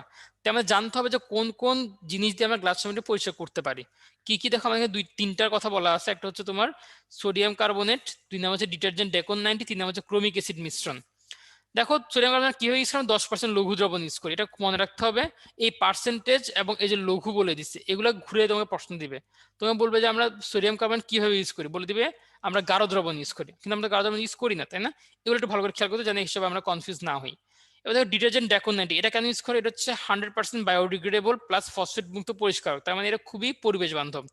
অনেক বেশি পরিবেশ বান্ধব বলে আমরা ডিটারজেন্ট ডেকন 90 ইউজ করি, সবচেয়ে পরিবেশ বান্ধব এটা। আর যদি জিজ্ঞেস করা হয় যে সবচেয়ে ভালো কোনটা, সবচেয়ে ভালো কোনটা পরিষ্কারক হিসেবে, তখন তোমরা বলবা ক্রোমিক অ্যাসিড মিশ্রণ। এই ক্রোমিক অ্যাসিড আরো কিছু নাম আছে। ক্রোমিক অ্যাসিডকে আমরা ক্লিনিং মিক্সচার বলি। কি বলি? ক্লিনিং মিক্সচার, ক্লিনিং মিক্সচার বা ক্লিনিং মিশ্রণ। আমরা ক্লিনজিং মিক্সচার বলি, ক্লিনজিং, ক্লিনজিং মিক্সচার এটাকে বলা হয়। আমরা এটার এটা নিয়ে আরো সামনে পড়বো, সামনে এটা নিয়ে আরো অনেক পড়া আছে। আপাতত তুমি জেনে রাখো এটাকে ক্লিনিং মিক্সচার বলে, ক্লিনজিং মিক্সচার বলে, এবং তোমার এটা সর্বোত্তম পরিষ্কার রূপে ব্যবহৃত হয়। ঠিক আছে? আচ্ছা, অনেক সময় প্রশ্ন আসছে যদি কোনো একটা গ্লাস সামগ্রীতে তেল বা গ্রিজ জাতীয় কিছু জমে যায় তখন আমরা কি ব্যবহার করি? তখন এসব ক্রোমিক অ্যাসিড বা ডিটারজেন্ট এখন দিয়ে কাজ হয় না, আরো শক্তিশালী পরিষ্কারক আনা লাগে। কিছু ছেলে সবসময় ইউজ করে না, তাদের দাম বেশি বলে। তো সেগুলো কি? সেগুলো হচ্ছে তোমার এসিটোন এবং অ্যামোনিয়া। এসিটোন অ্যামোনিয়া এগুলো ইউজ করা হয় তৈল বা গ্রিজ জাতীয় পদার্থ দূর করতে। মাঝে মাঝে এটাও পরীক্ষায় আসে, এটা একটু মনে রাখতে হবে।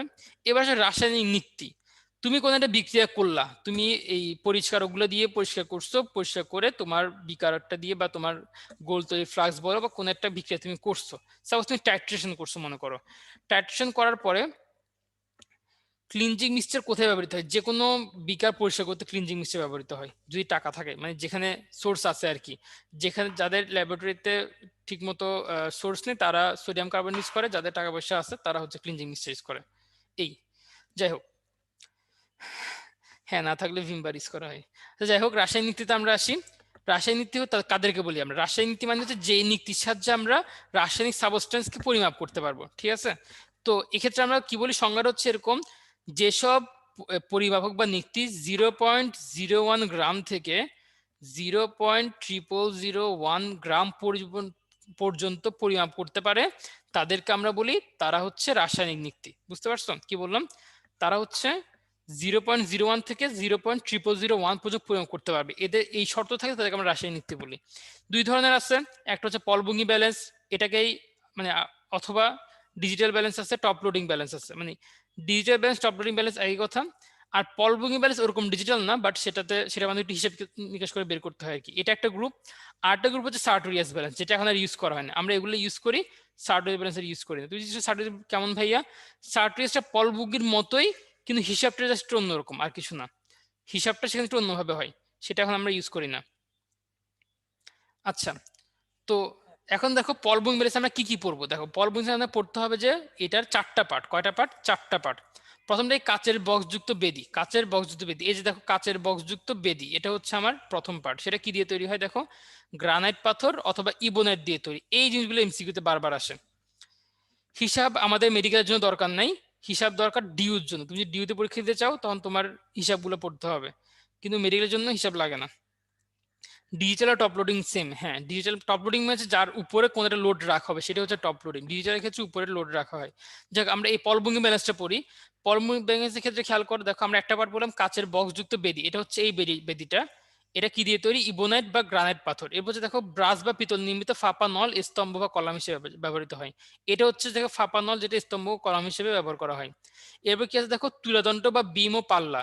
এটা হচ্ছে কি হিসেবে ইউজ করে? পিতল এবং অ্যালুমিনিয়াম ইউজ করে। এটা কোনটা? এই যে এটা হচ্ছে তুলাদণ্ড, বিম এবং পাল্লা। বুঝতে পারছো? তুলাদণ্ড বা বিম বা পাল্লা। ঠিক আছে? এরপর বাকি আছে কি দেখো আরোহী বা আরোহী বাহক। আরোহী মানে হচ্ছে রাইডার। এটা কি জিনিস? এটা হচ্ছে যে এখানে একটা তারকে পেঁচাই, আমরা কি পেঁচাই? একটা সরু তারকে পেঁচাই, হালকা একটা সরু তারকে পেঁচাই, পেঁচে আমরা দুই দিকে সমান করি, এটাকে বলে পলবঙ্গি ব্যালেন্সের আরোহী বা রাইডার। তোমরা কি জানো পল বুকিং ব্যালেন্স কিভাবে কাজ করে? আমি সংক্ষেপে 1 মিনিট বলে ফেলি। মনে করে এখানে আমি একটা জার রাখবো, যেখানে আমি যা বানাইছি সেটা তৈরি করছি, উৎপাদটা এখানে আমি রাখছি, এখানে মনে করি উৎপাদটা আছে আমার। উৎপাদটা আমি এখানে রাখার পর এখানে একটা ভর রাখবো, এখানে 5 গ্রাম একটা ভর রাখছি, 5 গ্রাম, ঠিক আছে। রাখার পরে দেখলাম যে এই জিনিসটা তার একটা হালকা হয়ে আছে, মানে এটা এরকম হয়ে আছে, মানে এই জিনিসটা একটু ভারী বা একটু হালকা যে কোনো একটা হয়ে আছে, ধরে নিই একটু ভারী হয়ে আছে, সাপোজ একটু ভারী হয়ে আছে এই পার্টটা, মানে ও 5 গ্রাম থেকে একটু বেশি কিন্তু 6 গ্রাম থেকে কম, 5 গ্রাম থেকে একটু বেশি কিন্তু 6 গ্রাম থেকে কম। তখন আমরা করি কি, আমরা দেখো সরু বা কোনো একটা তার নিই, প্লাটিনামের সরু বা কোনো একটা তারটা নিয়ে আমি এখানে মনে করে রেখে দিলাম, এই জায়গাতে রাখছি তারটা নিয়ে। তাহলে এখানে একটুখানি ভার দিয়ে দিলাম না, আমি সামান্য করে একটু ভার দিয়ে দিলাম না, এখানে সামান্য একটা ভার দিয়ে দিলাম না, তো তখন হবে কি একটু পরে সমান হয়ে যাবে। তো আমি তখন হিসাব করবো যে আমি এই যে তারটা দিয়েছিলাম তারটার ওজন কত ছিল, ধরো তারটার ওজন হচ্ছে 5 মিলিগ্রাম তারের ওজন, এবং দেখা গেল যে একটা যদি স্কেল করি এখানে মনে করো 0, এখানে হচ্ছে 100 স্কেলের, তাহলে মনে করো 10 নাম্বার ঘরে গিয়ে মনে করো তোমার এটা সমান হয়েছিল। তো তখন আমরা বলি যে এই যে 5 মিলিগ্রাম এটা হচ্ছে আমার আরোহী বা রাইডার, আমরা ওর জন্য একটা রাইডার ধ্রুবক বের করি, রাইডার ধ্রুবক, তাকে এই 10 ঘর দিয়ে গুণ দিলে আমি এখান থেকে একটা পাঠ পাই, সেই পাঠের সাথে আমরা এটা যোগ করে দিই, যোগ করে দিলে আমি এটার ভরটা পেয়ে যাব। তোমরা কি বুঝতে পারছো? আচ্ছা তোমরা বুঝতে পারো না, আরেকবার বলতেছো, আচ্ছা ঠিক আছে, প্যারা নাই। এই ছবিটা দেখো, মনে করো এটা আমার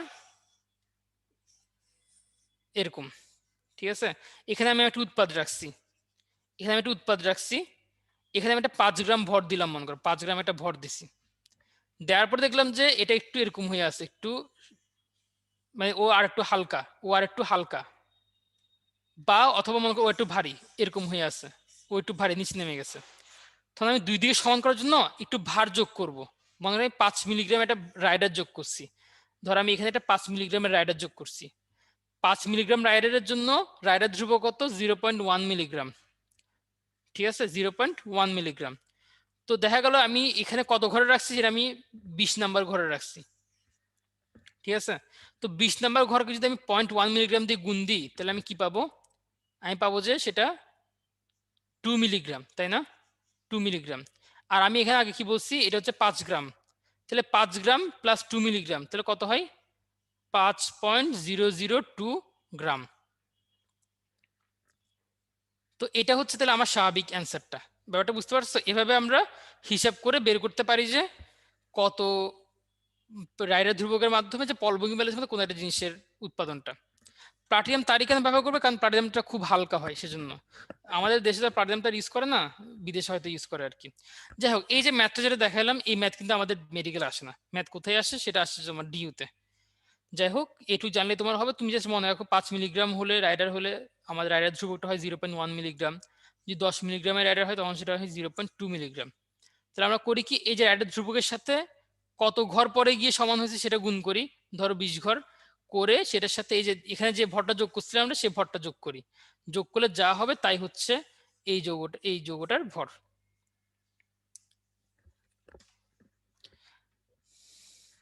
আচ্ছা, তাহলে আমরা এবার ডিজিটাল ব্যালেন্সে যাই। পল বুকিং ব্যালেন্সে এবার ডিজিটাল ব্যালেন্স আসে। ডিজিটাল ব্যালেন্স দুই রকমের হয়, একটা হচ্ছে 2 ডিজিট ব্যালেন্স, তেমন ও 0.01 গ্রাম পর্যন্ত মাপতে পারবে। 4 ডিজিট ব্যালেন্স ও 0.301 গ্রাম পর্যন্ত মাপতে পারবে, ঠিক আছে। আচ্ছা, তো এখানে কি করা হয় দেখো, 2 ডিজিট ব্যালেন্সের ক্ষেত্রে আমরা সেকেন্ডারি স্ট্যান্ডার্ড পদার্থগুলো হিসাব করি, এটাতে সেকেন্ডারি পদার্থ হিসাব করি, সেক্ষেত্রে আমরা কি পাই, রাফ ওজন পাই। তার মানে কি, এটা খুব বেশি যে স্পেসিফিক ওজন মাপতে পারে তা না, বাট সে মোটামুটি মাপতে পারে, এবং এগুলো আমরা সেকেন্ডারি পদার্থের ক্ষেত্রে হিসাব করি মোস্ট অফ দ্য কেসে। আর যেটা 4 ডিজিট ব্যালেন্স, সেটা দেখো 0.0001 পর্যন্ত মাপতে পারে, এটা ইউজ করা হয় প্রাইমারি স্ট্যান্ডার্ড পদার্থের ক্ষেত্রে। এখন আমরা প্রাইমারি স্ট্যান্ডার্ড পদার্থ বা সেকেন্ডারি স্ট্যান্ডার্ড পদার্থ নিয়ে একটু পড়বো।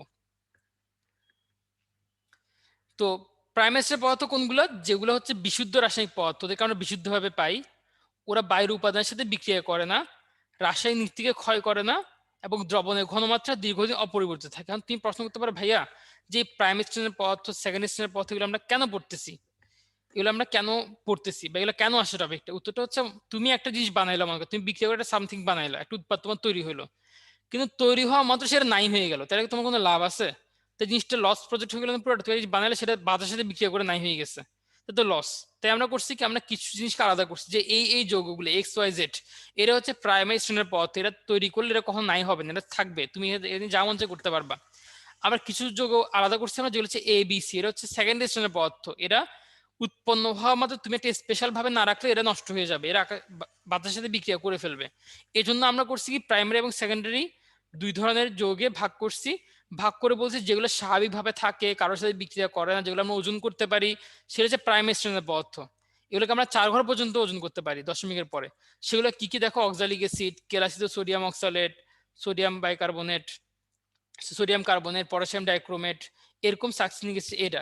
এটা একটা নিউমোনিক আছে এখানে, যে কোনো একটা যৌগে যদি কার্বন থাকে তাহলে সেটা মোটামুটি ভাবে প্রাইমারি স্ট্র্যান্ড পদার্থ হয়ে যায়, এক্সেপ্ট হাইড্রোক্লোরিক অ্যাসিড, এটা ছাড়া। তো এটা তুমি মনে রাখতে পারো, তোমার কোনো একটা প্রশ্ন তুমি এটা দিয়ে ট্রাই করতে পারো। এছাড়া এছাড়া তুমি মনে রাখতে পারো সি থাকলে সেটা প্রাইমারি স্ট্র্যান্ড হবে। আর যদি আমরা দেখি সেকেন্ডারি স্ট্র্যান্ড পদার্থ কোনগুলো, দেখো এদেরকে বিশুদ্ধভাবে তৈরি করা যায় না। কেন যায় না? কারণ এরা তৈরি হওয়া মাত্র আরেকজনের সাথে বিক্রিয়া করে তাকে নিজের মধ্যে নিয়ে ফেলে। এবং কি করে, বাতাসের সাথে বিক্রিয়া, বাতাসের যে উপাদান, মনে করো বাতাসে পানি আছে, বাতাসে তোমার কার্বন ডাইঅক্সাইড আছে, অক্সিজেন আছে, এদের সাথে তারা বিক্রিয়া করে ফেলে। এবার রাসায়নিক ক্ষয় করে, তুমি যে রাসায়নিক রাখবা, রাসায়নিক তোমার যেটা দিয়ে তৈরি, তার সাথে সে বিক্রিয়া করে ফেলে। এবং এসব বিক্রিয়া করার কারণে আলটিমেটলি তার যে ঘনমাত্রাটা সেটা সেম থাকে না, তার মধ্যে ঘনমাত্রা চেঞ্জ হয়ে যায়। দেখো তারা কারা, তারা হচ্ছে অধিক শক্তিশালী অ্যাসিড, HCl, সালফিউরিক অ্যাসিড, শক্তিশালী ক্ষার, এটা হচ্ছে সেকেন্ডারি স্ট্র্যান্ডের পদার্থ। বুঝতে পারছো? তোমার পরীক্ষার জন্য কি লাগবে, কোনটা সেকেন্ডারি পদার্থ সেটা তোমার মনে রাখতে হবে, এতটুকুই। আচ্ছা আচ্ছা ঠিক আছে, আরেকটা জিনিস বলা দরকার ছিল পাইরেস গ্লাসের ওখানে। পাইরেস গ্লাসগুলোর ক্ষেত্রে আমরা কি করি, পাইরেস গ্লাসগুলোর ক্ষেত্রে আমরা তাপ দিই। পাইরেস গ্লাসগুলোতে আমরা বিভিন্ন তাপে ইউজ করি। এইসব তাপ দেওয়ার সময় আমরা টেস্ট টিউবগুলোতে তাপ দিই, তখন কিন্তু সরাসরি তাপ দেওয়া যায় না, তাপটা এটা একটু বাঁকে তাপ দিতে হয়। এই বাঁকানোর ক্ষেত্রে আমরা 45 ডিগ্রি অ্যাঙ্গেল করে বাঁকে তারপর তাপটা দিই। ঠিক আছে, এটা বলে রাখা দরকার ছিল পাইরেক্স ক্লাস পড়ানোর সময়। আর আমরা একটা পোল দিয়ে দিই, পোল দিয়ে তারপর তুমি একটা রেসপন্স করো।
আচ্ছা ঠিক আছে, তোমাদের 80% ভোট দিয়ে ফেলছো, আমরা পোলটা এন্ড করে দিই।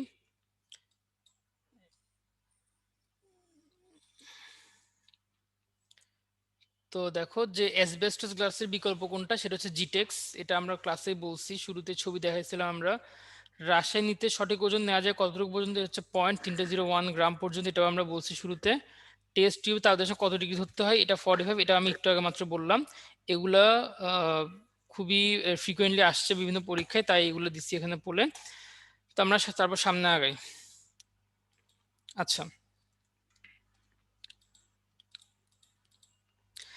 তো একটু খেয়াল করো, তোমরা যখন কলেজ লাইফে ল্যাবরেটরিতে গেছিলা বা ল্যাবরেটরিতে পড়াশোনা করছিলা, ল্যাবরেটরিতে যখন তুমি বিভিন্ন পরীক্ষা যখন করছো, প্র্যাকটিক্যাল করছো, তোমাদের মনে পড়ে অবশ্যই যে তোমরা একটা বিক্রিয়া করছিলে, সেটা হচ্ছে তোমাকে একটা লবণ দিচ্ছে, তোমাকে বলছে একটা লবণ দেওয়া হইলো, সেটা মনে করো সাদা কালারের, অথবা মনে করো তোমার নীল কালারের, অথবা মনে করো সবুজ কালারের।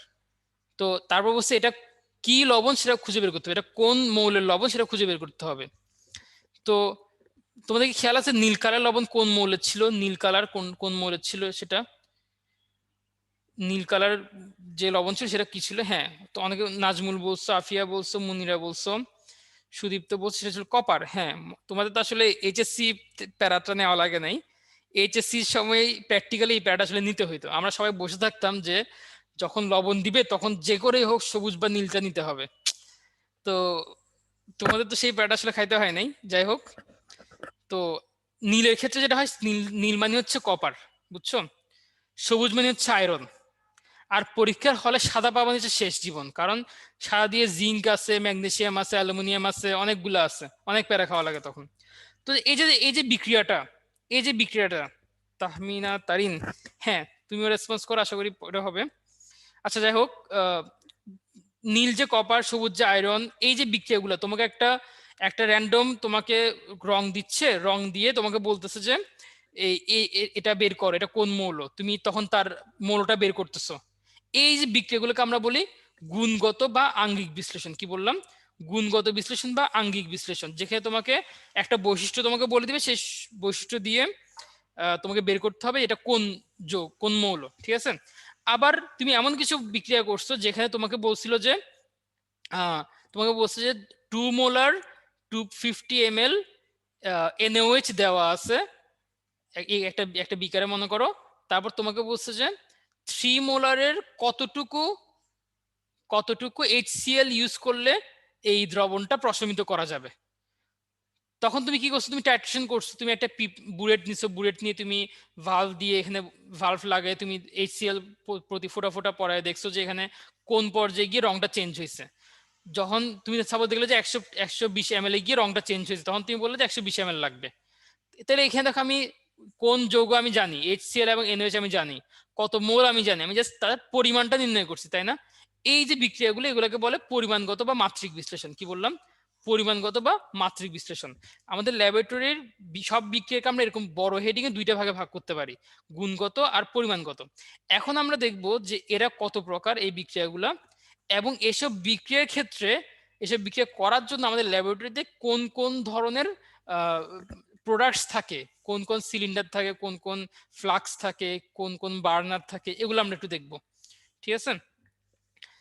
তো দেখো, পরিমাণগত রসায়নের ক্ষেত্রে আছে দুই ধরনের, একটা হচ্ছে ভর ভিত্তিক, একটা হচ্ছে আয়তন ভিত্তিক। ভর ভিত্তিক মানে কি? সেখানে আমরা ওদের মিলিগ্রামটা বের করব, কত মিলিগ্রাম বা কত গ্রামে আছে সেটা বের করব। আর ক্ষেত্রে আমরা মিলিলিটারে বের করবো, সে কত ml আছে সেটা বের করব। আর গুণগত ক্ষেত্রে ম্যাক্রো, সেমি মাইক্রো এবং মাইক্রো বিশ্লেষণ আছে, সেটা নিয়ে আমরা ক্লাসের শেষে আলোচনা করব, ওটা একটু পরে রাখি, ঠিক আছে? তো আপাতত আমরা কি দেখবো? আপাতত আমরা দেখবো যে আয়তনিক বিশ্লেষণে ব্যবহৃত যন্ত্রপাতি, আমরা যন্ত্রপাতি কি ইউজ করি সেগুলো একটু ভালো করে খেয়াল করবো। এখন এখান থেকে অনেক অনেক প্রশ্ন আসে, এখান থেকে মেনলি ব্যবহার শুরু, এই চ্যাপ্টার ব্যবহার কেন্দ্রিক প্রশ্নগুলো এখান থেকে আসে। তাই একটু ডিটেলস বলতে আসলে কি, হুট করে একটা জায়গা থেকে ছোট করে প্রশ্ন দেয়, সেটা সহজ হতে পারে, কঠিন হতে পারে, তবে দিন শেষে দাগানো বই থেকে 90% প্রশ্ন কমন পড়ে, বিশ্বাস করো বা না করো। তো ওইটা পড়ার পর তুমি একটু এদিক ওদিক দেখলে যেগুলো ক্লাসে পড়া হচ্ছে তাতে তোমার হয়ে যাবে। যাই হোক, আমরা পড়ায় ফিরে এসে দেখো, তুমি ছবি যেটা দেখতে পাচ্ছ সেটা হচ্ছে মেজারিং সিলিন্ডার। মেজারিং কেন বলছি দেখো, এখানে দেখো 250 ml লেখা আছে, 100 ml লেখা আছে, 50 ml লেখা আছে। এই সিলিন্ডারগুলো দিয়ে আমরা মেজার করতে পারতেছি। কি করি আমরা? কোনো একটা গাঢ় অ্যাসিডকে বা পানিকে পরিমাপ করি আমরা, এবং সর্বনিম্ন সেটা 1 সেন্টিমিটার কিউব পর্যন্ত বা 1 সিসি পর্যন্ত পরিমাপ করতে পারে এরা। তাহলে মেজারিং সিলিন্ডার কি পারে? 1 cm কিউব পর্যন্ত পরিমাপ করতে পারে। আমরা সামনে আরো বিভিন্ন প্রোডাক্ট পাবো যারা হচ্ছে এর চেয়ে ক্ষুদ্র পরিমাপ করতে পারে, সেটা মনে রাখতে হবে তখন, ঠিক আছে? আচ্ছা, এবার আসে দেখো আয়তনিক ফ্লাস্ক বা মেজারিং ফ্লাস্ক। তাহলে আগেরটা ছিল মেজারিং সিলিন্ডার, এটা হচ্ছে ফ্লাস্ক। ওইটা ইউজ করতাম জাস্ট পরিমাপ করার জন্য, এটা ইউজ করবো প্রমাণ দ্রবণ তৈরি করার জন্য। তোমরা জানো প্রমাণ দ্রবণ মানে কি?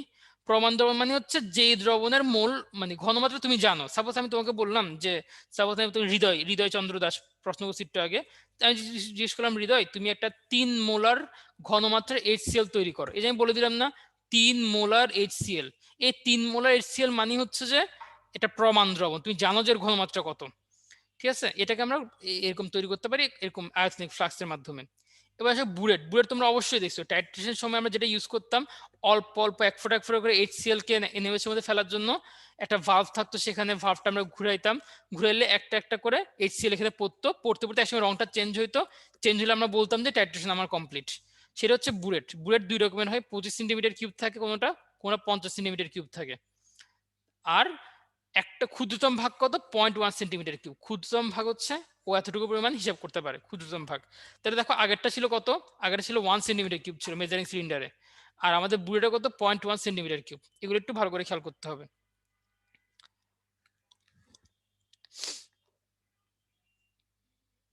আচ্ছা, এবার আসো পিপেট। পিপেটটাও আমরা চিনি, পিপেটটা আমাদের ওখানে দেখা হয় অনেক বেশি পরীক্ষার এই ল্যাবরেটরিতে। পিপেট হচ্ছে জাস্ট আমরা আমাদের ল্যাবে যে পিপেট হয় সেগুলো হচ্ছে গরিবি পিপেট, মানে তো কলেজ লাইফে তুমি যেগুলো পাইছিলা সেটা হচ্ছে গরিবি পিপেট। সেখানে জাস্ট একটু সাকশন করে নেওয়া হইতো 10 ml 20 ml এরকম, বা মুখ দিয়ে টান দিয়ে নেওয়া হইতো, পরে তুমি আরেকটা জায়গায় সেটাকে ক্যারি করে রাখতা।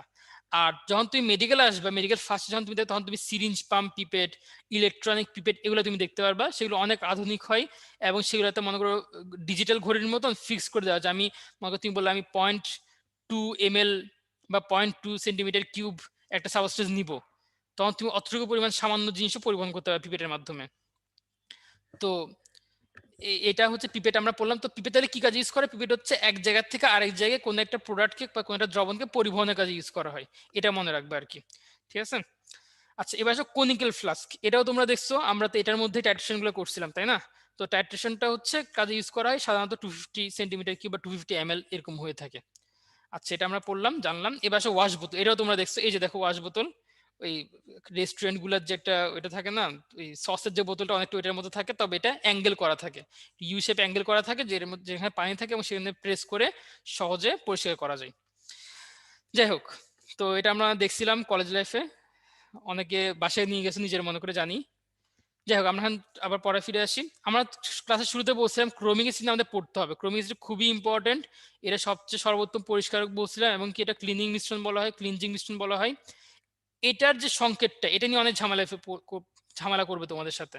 দেখো কি দেওয়া আছে এখানে, গাঢ় H2SO4 সাথে কি, সাথে হচ্ছে potassium dichromate K2Cr2O7।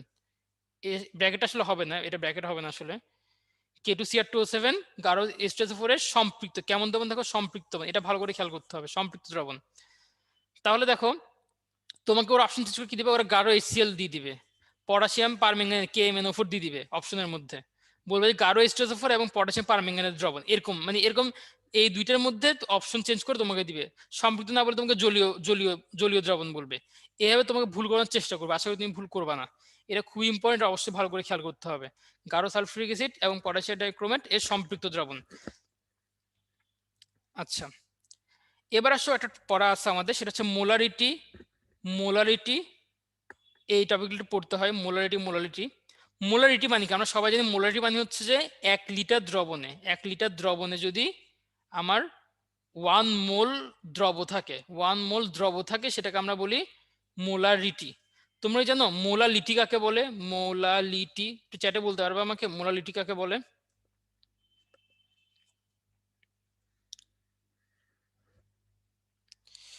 Nishat Rahman বলছে 1 কেজি, 1 কেজি। সামিয়া ইসলাম ভুলে গেছো, কোনো প্যারা নাই, এখন আমরা পড়ে ফেলবো।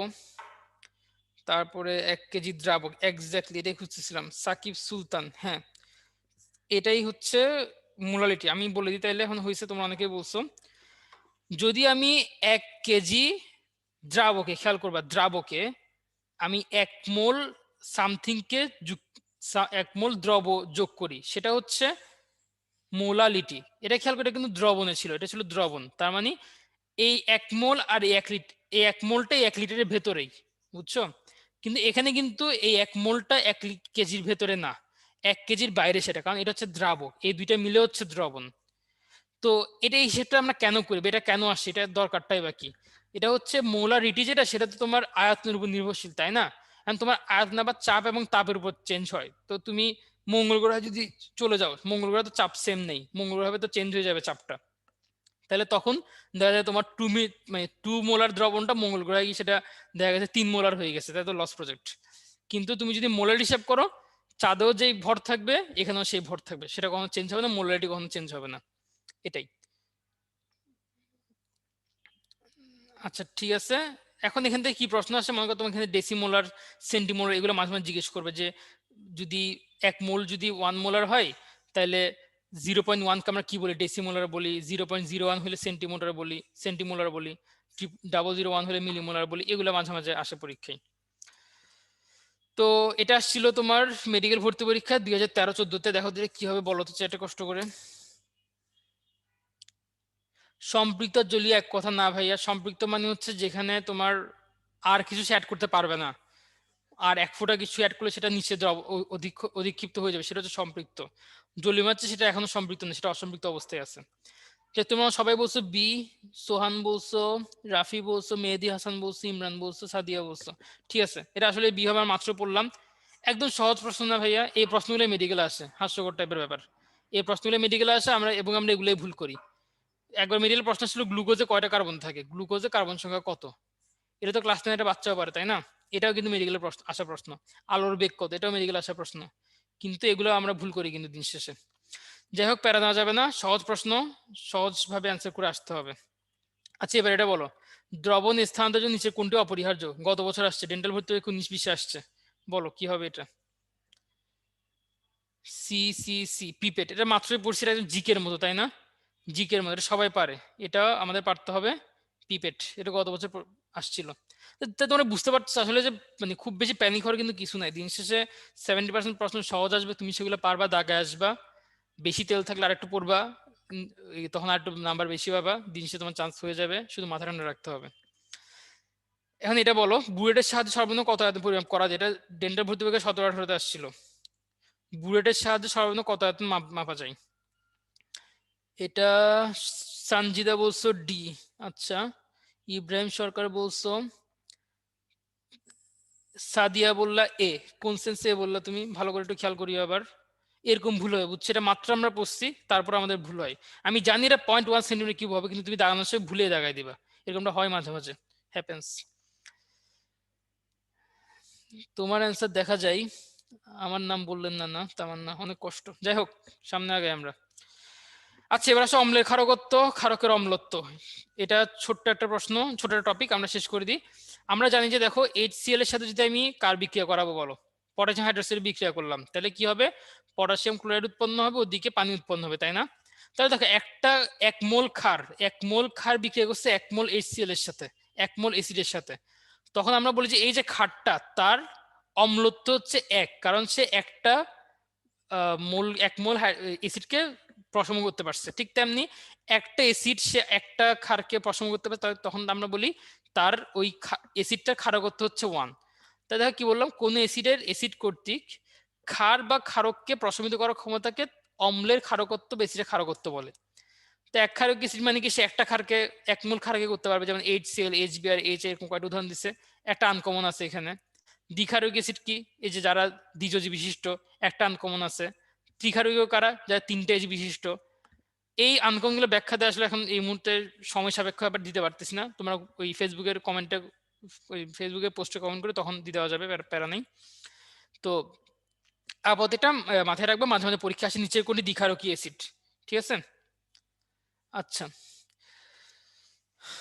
এবার আসো এসিড ক্ষারকের প্রকৃতি এবং নির্দেশকের উপযোগিতা। এই টপিকটা আসলে এই চ্যাপ্টারের পড়া না, এটা হচ্ছে আমাদের পরিমাণগত রসায়নের পড়া। তারপর এখানে অল্প করে আছে বলে এটা এখানে আনছি। পরীক্ষা কি আসবে এখান থেকে, পরীক্ষা একদম স্ট্রেট কাট একটা জিনিস আসবে, সেটা হচ্ছে তীব্র অ্যাসিড মৃদু ক্ষারের দ্রবণে নির্দেশক কোনটা উপযোগী, তুমি বলবে এই দুইটা উপযোগী। আবার জিজ্ঞেস করবে মৃদু অ্যাসিড তীব্র ক্ষারের কোনটা উপযোগী, তুমি বলবে এই দুইটা উপযোগী। এই প্রশ্নটা পরীক্ষায় বারবার ঘুরে ফিরে আসে, বুঝতে পারছো। এখান থেকে এটা লাগবে, এটা দিন শেষে পরিমাণগত রসায়নের পড়া। আচ্ছা এবার আসো আমরা স্পিড ল্যাম্পে আসি। তাহলে খেয়াল করো আমরা কি পড়তেছিলাম, বেসিক্যালি আমরা আমাদের ল্যাবরেটরিতে কি কি যন্ত্রপাতি লাগে সেটা পড়তেছিলাম। আমরা বুলেট পড়ছি, পিপেট পড়ছি, মেজারিং সিলিন্ডার পড়ছি, কনিক্যাল ফ্লাক্স পড়ছি। এবার আমরা কিছু তাপ দেওয়া জিনিসপত্র পড়বো, যারা তাপ দেয় আমাদেরকে। এর মধ্যে একটা হচ্ছে স্পিরিট ল্যাম্প। স্পিরিট ল্যাম্পের ক্ষেত্রে জ্বালানি কি থাকবে, স্বাভাবিক স্পিরিট থাকবে, তবে আমাদের হাজারি স্যার বলছে মিথিলেটেড স্পিরিট থাকে। হাজারি স্যার যা বলবে তা সঠিক, তা চেঞ্জ করার সাহস কারো নাই, তাই আমরা বলবো স্যার যা বলছে তাই সত্য, মিথিলেটেড স্পিরিট বলবো আমরা, ঠিক আছে। আর এটা কি কম তাপ উৎপন্ন করতে পারে, অনুজ্জ্বল শিখা থাকে, তাই এটা হঠাৎ হঠাৎ সাধারণত অল্প ছোটখাটো পরীক্ষা ইউজ করা হয়। আদারওয়াইজ আমরা কি ইউজ করি, বুনসেন বার্নার ইউজ করি। আচ্ছা এটা গেল স্পিরিট ল্যাম্প। এবার আসলে আমরা বুনসেন বার্নারে যাবো। বুনসেন বার্নার কি জানতে হবে? ছোটখাটো জিনিস জানবো, খুব বেশি কিছু জানতে হবে না। প্রথম হচ্ছে কি কি থাকে, 3টা পার্ট থাকে। একটা হচ্ছে দেখো এই যে বেসটা, ভিত্তিমূল। 2 নাম্বার কি, এই যে বার্ন, এটা হচ্ছে বার্নার টিউব। বার্নার টিউবে দুই দিকে 2টা ফুটা থাকে, এখানে একটা ফুটা থাকবে, এখানে একটা ফুটা থাকবে। এই ফুটা দিয়ে গ্যাস আসবে আর এই ফুটা দিয়ে বাতাস ঢুকবে। কি বললাম? একটা দিয়ে আসবে গ্যাস আর একটা দিয়ে আসবে বাতাস। বাতাস কেন লাগবে? বাতাস থেকে অক্সিজেন যাবে, অক্সিজেন এবং গ্যাস মিলে অক্সিজেন দহন হবে। যদি দহন হয় তাহলে সব কার্বন নাই হয়ে যাবে, আমরা আলো পাবো না। যদি দহন না হয় তাইলে কার্বনগুলো ঠিকমতো দহন হতে পারবে না, ফলে কার্বনের মধ্যে আলোর প্রতিফলন হবে, তখন আমরা উজ্জ্বল শিখা পাবো। তাই কি আছে দেখো, একটা বার্নার নল আছে, একটা বায়ু নিয়ন্ত্রক, শীতযুক্ত বায়ু নিয়ন্ত্রক রিং আছে। যে রিং দিয়ে আমরা বলতে পারবো যে বায়ুটা কতটুকু ঢুকবে নাকি ঢুকবে না, সেটা আমরা ঠিক করতে পারবো। তো কি থাকে এখানে, একটা অনুজ্জ্বল শিখা থাকে, একটা উজ্জ্বল শিখা থাকে, এগুলো আমরা জানলাম। আর হচ্ছে কি, আর কি জানতে হবে তাপমাত্রাটা। দেখো যেটা অনুজ্জ্বল শিখা সেখানে 1570 ডিগ্রি সেলসিয়াস তাপমাত্রা উৎপন্ন হয়, এটা জানতে হবে। আর এটার জ্বালানি কি, এটা জানা হচ্ছে ইথানল, এটা জ্বালানি হিসেবে ইথানল থাকে। এগুলো আমাদের লাগবে না। আচ্ছা, এখন খেয়াল করো আমরা কি কি পড়ছি, একটু খেয়াল করো। আমরা স্পিরিট ল্যাম্প পড়ছি, তাপ দেয় এরকম একটা সাবস্টেন্স হিসেবে। আমরা বুনসেন বার্নার পড়ছি একটা তাপের উৎস হিসেবে। এরকম আরেকটা তাপের উৎস হচ্ছে পোর্সেলিন বাটি। কি বললাম? পোর্সেলিন বাটি। পোর্সেলিন বাটির মাধ্যমে কিভাবে করি জানো? তোমাদের অনেকে দেখছো না, শীতকালে আমরা কি করি, শীতকালে আমরা খেজুরের রস কালেকশন করি। খেজুরের রস কালেকশন করে আমরা করি কি, খেজুর কালেকশন করে আমরা সেটাকে জাল দিই। জাল দিতে দিতে দিতে একসময় কি হয়, দিতে দিতে সেটা একসময় ঘন হয়, তারপর সেটা আমরা খাই, তাই না? এই পোর্সেলিন বাটি হচ্ছে ঠিক সেম একটা জিনিস। মনে করো তুমি একটা উৎপাদ তৈরি করছো, উৎপাদ তৈরি করার পর দেখলে সেটা বেশি মানে কম ঘন হয়ে গেছে, এটা বেশি জলীয় হয়ে গেছে। তোমার মন চাইছে না এটাকে আমি এখন ঘন করব, তখন তুমি করবে কি, পোর্সেলিন বাটিতে সেটাকে রেখে তাপ দিয়ে তুমি সেটাকে মানে ঘন করবা। মানে পোর্সেলিন বাটি আমরা ইউজ করি ঘন করার ক্ষেত্রে, কোনো একটা দ্রবণকে ঘন করতে আমরা পোর্সেলিন বাটি ইউজ করি। তো ঘন করার জন্য এরকম পোর্সেলিন বাটি দিয়ে সচরাচর একটা ঘন দ্রবণ তৈরি করা হয়, সেটা বলা হয় রাজঅম্ল। একটা মনে করো আমার খুব শক্তিশালী অ্যাসিড বানাতে হচ্ছে, আমি ভয়াবহ রকমের শক্তিশালী অ্যাসিড বানাবো, তখন নর্মাল শুধু একটা অ্যাসিড দিয়ে সেটা হয় না, তখন আমার করতে হয় কি, একটা দুইটি অ্যাসিড মিক্স করে সেটাকে ঘন করতে হয়। কতটুকু ঘন? 1 মোলার HNO3 থাকবে, 3 মোলার HCl থাকবে। এটা মনে রাখবে যে HCl তো ছোট সাইজ, তাই না? তাই সেটা বেশি থাকবে, 3 মোলার থাকবে। HNO3 বড় সাইজ, ও থাকবে কম, 1 মোল থাকবে। ঠিক আছে?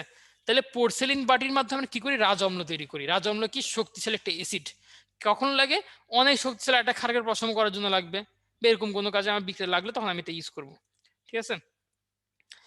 আচ্ছা, দেখি এখন একটা প্রশ্নের উত্তর দাও। প্রাইমারি শ্রেণীর পদার্থ নিচের কোনটি, বলো। CONC মানে হচ্ছে কনসেন্ট্রেশন। আচ্ছা, সবাই বলছো 3, সবাই ধুমায় 3 বলতেছো। একটু খেয়াল করে দেখো, তোমার মেডিকেল ভর্তি থেকে প্রশ্ন থাকবে 100টা, সময় পাবা 50 মিনিট, প্রতিদিনে 30 সেকেন্ড করে পড়ে। তাহলে এই যে এই প্রশ্নটা তুমি যে মুখস্থ করছিলা, সি থাকলে ধুমায় দাগাই দিব, প্রাইমারি পদার্থ, জিনিসটা তোমার কিন্তু লাভই হয়েছে। কারণ এই প্রশ্নে তোমার 30 সেকেন্ড জীবনও খরচ হবে, তুমি 5 সেকেন্ডের মধ্যে গোল্লা ভরাট করে ফেলতে পারবা, তাই না? তো এরকম মাঝে মাঝে কিছু প্রশ্ন, যেখানে যে টপিক থেকে সবসময় প্রশ্ন আসেই, এরকম টপিকগুলো তোমার আসলে মুখস্থ করে ফেলা উচিত। যেমন মনে করো তোমার বায়োলজিতে ওই প্রজনন চ্যাপ্টারটা আছে না, যে তোমার অ্যাক্টোডার্ম, অ্যানোডার্ম, মেসোডার্ম থেকে কি কি আসে। তারপর তোমার মনে করো যে ভ্যাকসিন একটা ক্লাসিফিকেশন আছে, অ্যান্টিবডি ক্লাসিফিকেশন আছে, এতে প্রতি বছর প্রশ্ন আসে। তো এখানে প্রশ্ন আসবে একদম ধরা বাঁধা। এরকম মনে করি যে প্রাইমারি শ্রেণীর পদ, সায়েন্স শ্রেণীর পদ থেকে প্রতি বছর প্রশ্ন আসে।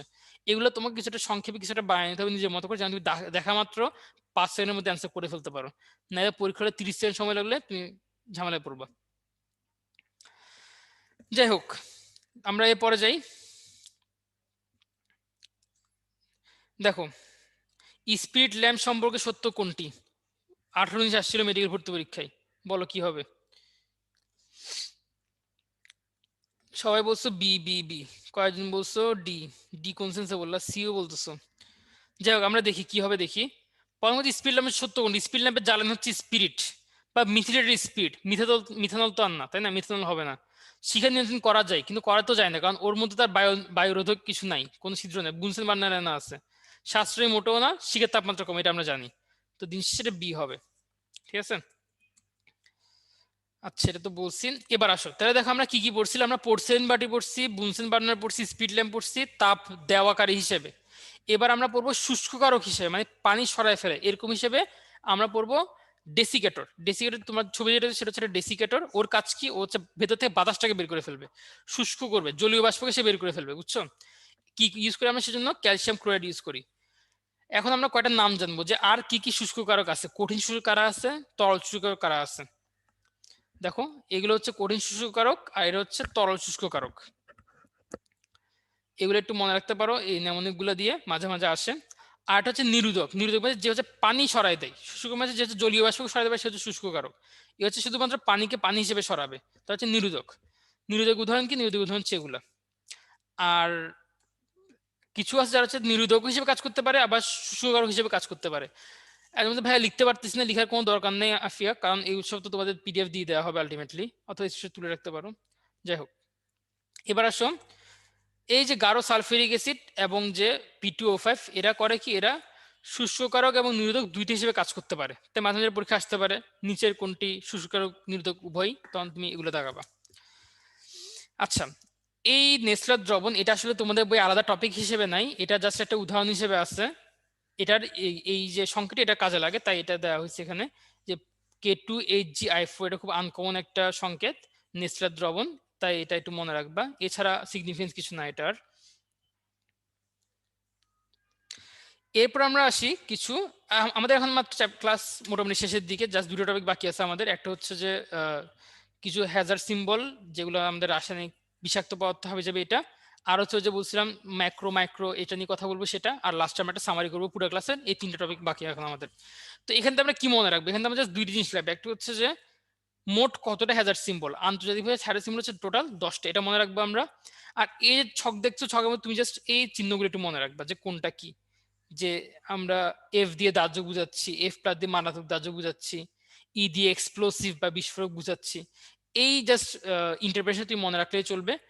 সর্বোচ্চ তোমার প্রচুর ইচ্ছা করলে তুমি কয়েকটা উদাহরণ মনে রাখতে পারো, এর বেশি কিছু লাগবে না। এখান থেকে কখনো প্রশ্ন আসে নাই, সেট ব্যবহার হচ্ছে যে কখনো প্রশ্ন আসে নাই এখান থেকে, তাই উদাহরণ লাগে না আলটিমেটলি।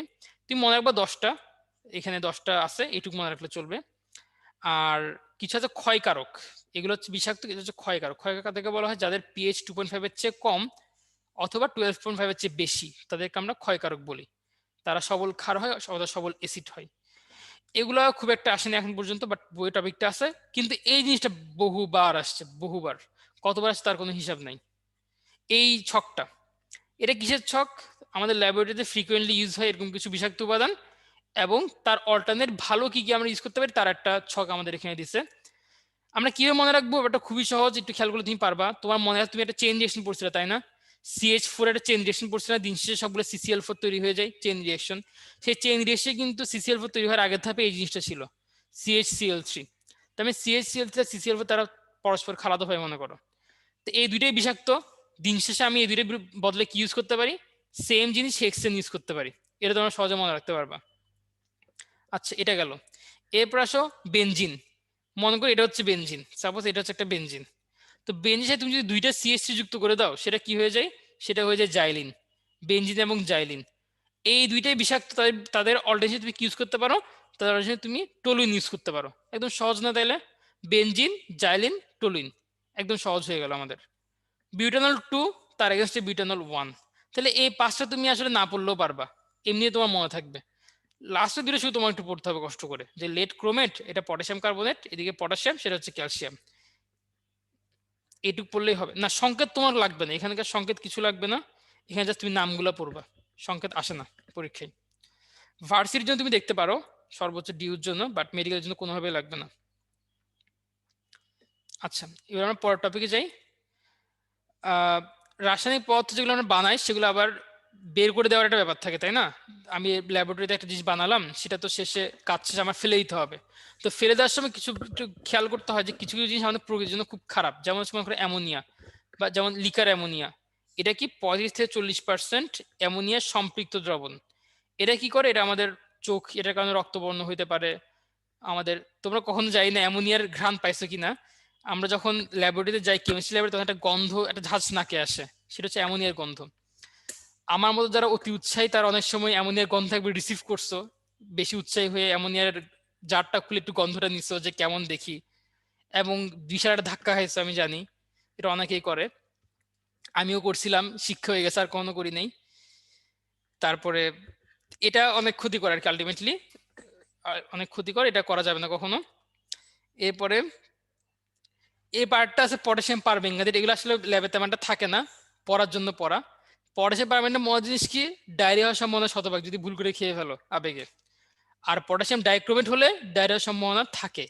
এই জায়গাতে মানুষ কিছু লেম প্রশ্ন আসে, তোমাকে বলবে যে পটাশিয়াম পারম্যাঙ্গানেট পেটে গেলে কি হবে, বলে একটা অপশন দিবে শতভাগ সম্ভাবনা, আরটা অপশন দিবে শুধু সম্ভাবনা। এখান থেকে এবার প্রশ্ন দিয়ে ঝামেলা করে মাঝে মাঝে, তো একটু খেয়াল করবে যেন এরকম লেম প্রশ্ন আসলে তোমার অসুবিধা না হয়। ঠিক আছে, এইটুকু পড়লে হবে। আর হচ্ছে ফরমালিন একটু পড়তে দেখো। ফরমালিন কি, 40% জলীয় দ্রবণ, এটার কারণে কিডনি নষ্ট হতে পারে। আরটা ইম্পর্টেন্ট ক্লোরোফর্ম, কেন্দ্রীয় সায়েন্সের মারাত্মক ক্ষতি। মনে রাখবা যেসব জিনিসে মেডিকেল সায়েন্সের ব্যাপার স্যাপার আছে ওগুলো আমাদের মেডিকেলে বেশি আসে, যেহেতু কেন্দ্রীয় স্থানান্তর একটা মেডিকেলের ব্যাপার স্যাপার, তাই এটা অবশ্যই মনে রাখতে হবে, হয়তো দিয়েও দিতে পারে, বলা যায় না।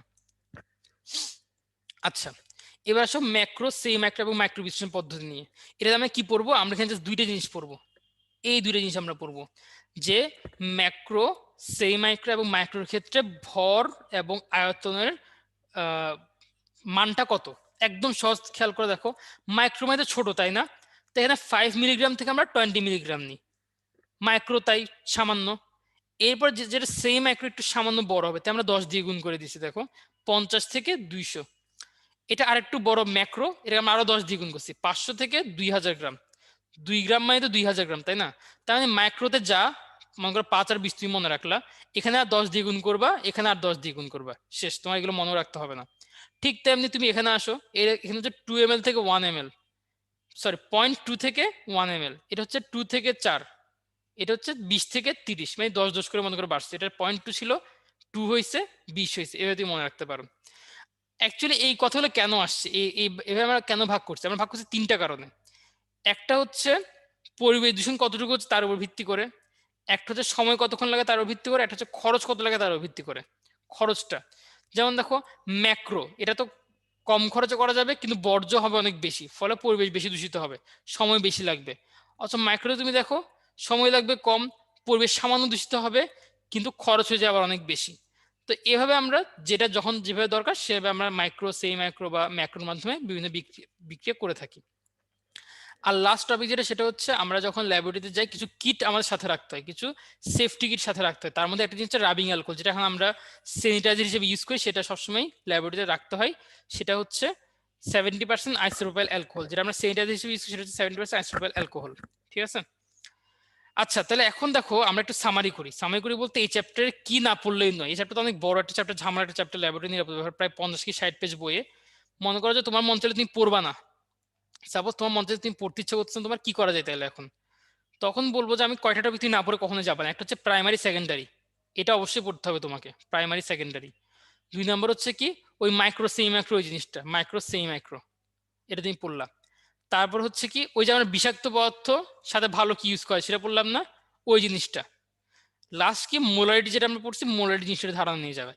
এইটুকু হচ্ছে না পড়লেই 9 টপিক। ঠিক আছে, এই 4টা পড়ার পরে তুমি একটা কাজ করতে পারো, সেটা তুমি একটা সংযুক্তি পড়তে পারো। সংযুক্তি তোমাদের মনে আছে, আজকে আমরা অনেকগুলো সংযুক্তি পড়ছি। চল আজকে একটু সামারি করি। এখন আমরা একটু সামারি করি যে কি কি সংযুক্তি পড়ছি আজকে আমরা। দেখি তোমরা আস্তে আস্তে বলো, তোমরা চ্যাটে বলো কি কি সংযুক্তি পড়ছি। সবার আগে সফট গ্লাস পড়ছিলাম, সফট গ্লাস, সফট গ্লাস পড়ছিলাম। তারপরে কি পড়ছিলাম, তারপর পড়ছিলাম পাইরেক্স গ্লাস। তারপরে কি পড়ছি, তারপর আমরা পড়ছি ক্রোমিক অ্যাসিড, ক্রোমিক অ্যাসিড পড়ছি। তারপরে কি পড়ছিলাম, সংযুক্তি, সংযুক্তি কি পড়ছি। তারপর আমরা রাজঅম্ল পড়ছি, অ্যাকুয়া রেজিয়া বা রাজঅম্ল, রাজঅম্লকে অ্যাকুয়া রেজিয়া বলে। কি লিখলাম এটা আমি, আস্তাগফিরুল্লাহ, রাজঅম্ল। আচ্ছা এরপরে কি পড়ছি আমরা, আমরা এরপরে লিকার অ্যামোনিয়া পড়ছি, লিকার অ্যামোনিয়া। আচ্ছা এরপরে কি পড়ছি আমরা, এরপরে আমরা ফরমালিন পড়ছি, ফরমালিন। তারপর পড়ছি আমরা এই যে রাবিং অ্যালকোহল, রাবিং অ্যালকোহল। আচ্ছা তাহলে এবার খেয়াল করো, আমরা অনেকগুলা এতগুলা সংযুক্তি পড়ছি, কিন্তু আলটিমেটলি কিন্তু তুমি ভুলে যাবা বা তোমাকে ভুল করানো সম্ভব এখান থেকে। তো হ্যাঁ, নিসরাত দ্রবণ পড়ছে, একটা নিসরাত দ্রবণ, নিসরাত দ্রবণ। তো এখানে একটু কাহিনী আছে, কাহিনী কি জানো, যেমন মনে করো রাবিং অ্যালু, সেটা কি 70% isopropyl alcohol, 70% isopropyl alcohol. Formalin কি 40% জলীয় দ্রবণ, খেয়াল করবে এটা 40% জলীয় দ্রবণ, এটা কিন্তু সম্পৃক্ত দ্রবণ না, ওরা তোমাকে এখানে সম্পৃক্ত দ্রবণ ধরাই দেবে, এখানে তোমাকে বলবে যে অসম্পৃক্ত দ্রবণ বা অন্য কিছু, এটা হচ্ছে জলীয় দ্রবণ। লিগের অ্যামোনিয়া ছিল কি 35 থেকে 40% অ্যামোনিয়ার সম্পৃক্ত দ্রবণ ছিল, এটা সম্পৃক্ত।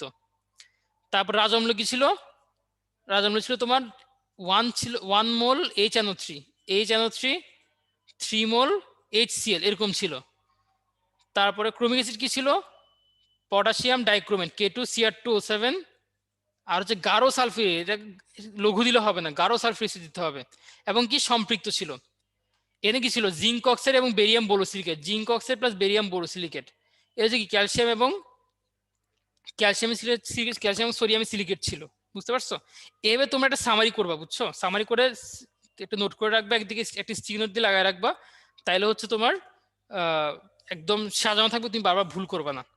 এবার আসলে আমরা আরেকটা সামারি পড়ি, সেটা হচ্ছে তুমি যদি আজকের ক্লাসের পরে কোয়েশ্চেন ব্যাংকটা খুলো, কোয়েশ্চেন ব্যাংকটা খুলে তুমি দেখো যে এই তৃতীয় চ্যাপ্টার যেটা ছিল পর্যাবৃত্ত ধর্ম থেকে কি কি প্রশ্ন আসছে, তুমি দেখবা 70% প্রশ্ন আসছে একটা জায়গা থেকে, সেটা হচ্ছে কি ডান থেকে বামে, বাম থেকে ডানে, উপর থেকে নিচে, নিচ থেকে উপরে, বা 4-5টা মৌল দিয়ে দিচ্ছে, পটাশিয়াম, ম্যাগনেসিয়াম, অ্যালুমিনিয়াম, সিজিয়াম। এদের মধ্যে ক্ষার ধর্ম, বিজারণ ধর্ম, জারণ ক্ষমতা, বিজারণ ক্ষমতা, অম্ল ধর্ম, তারপরে মনে করো যে তোমার এই ইলেকট্রন আসক্তি, হাবিজাবি, এগুলো কেমনে চেঞ্জ হয়, উপর থেকে নিচে, ডান থেকে হবে, নিচ থেকে এভাবে চেঞ্জ কিভাবে হয়। তো এটা আমরা একটা সামারি করি, বুঝছো? 2 মিনিট লাগবে একটা সামারি করে, তারপর ছুটি, অনেকক্ষণ হয়ে গেছে। 2 মিনিটের সামারি করি, এটা সামারিটা পড়লে সব একদম সহজ হয়ে যাবে। এই সামারিটা দেখো, তারপর ছুটি। একটু ভালো করে খেয়াল করি স্ক্রিনে দেখো, আমরা একটা চারটা স্পেস নিয়েছি, বুঝছো? এটা মনে করো আমাদের পর্যায় সারণীর বাম দিকের দিক, বাম দিক, এটা হচ্ছে ডান দিক, এটা বাম দিক, এটা ডান দিক। বাম দিক আছে কি, বাম দিকে ধাতু আছে, ধাতু, ধাতু বা ধাতব ধর্ম, ঠিক আছে? ধাতব ধর্মের অক্সাইড কেমন হয় একটু বলো তো চ্যাটে আমাকে, ধাতব ধর্মের অক্সাইড কোন ধর্মী হয়, অম্লধর্মী না ক্ষারধর্মী? ধাতব ধর্মের অক্সাইড কোন ধর্মী হয়?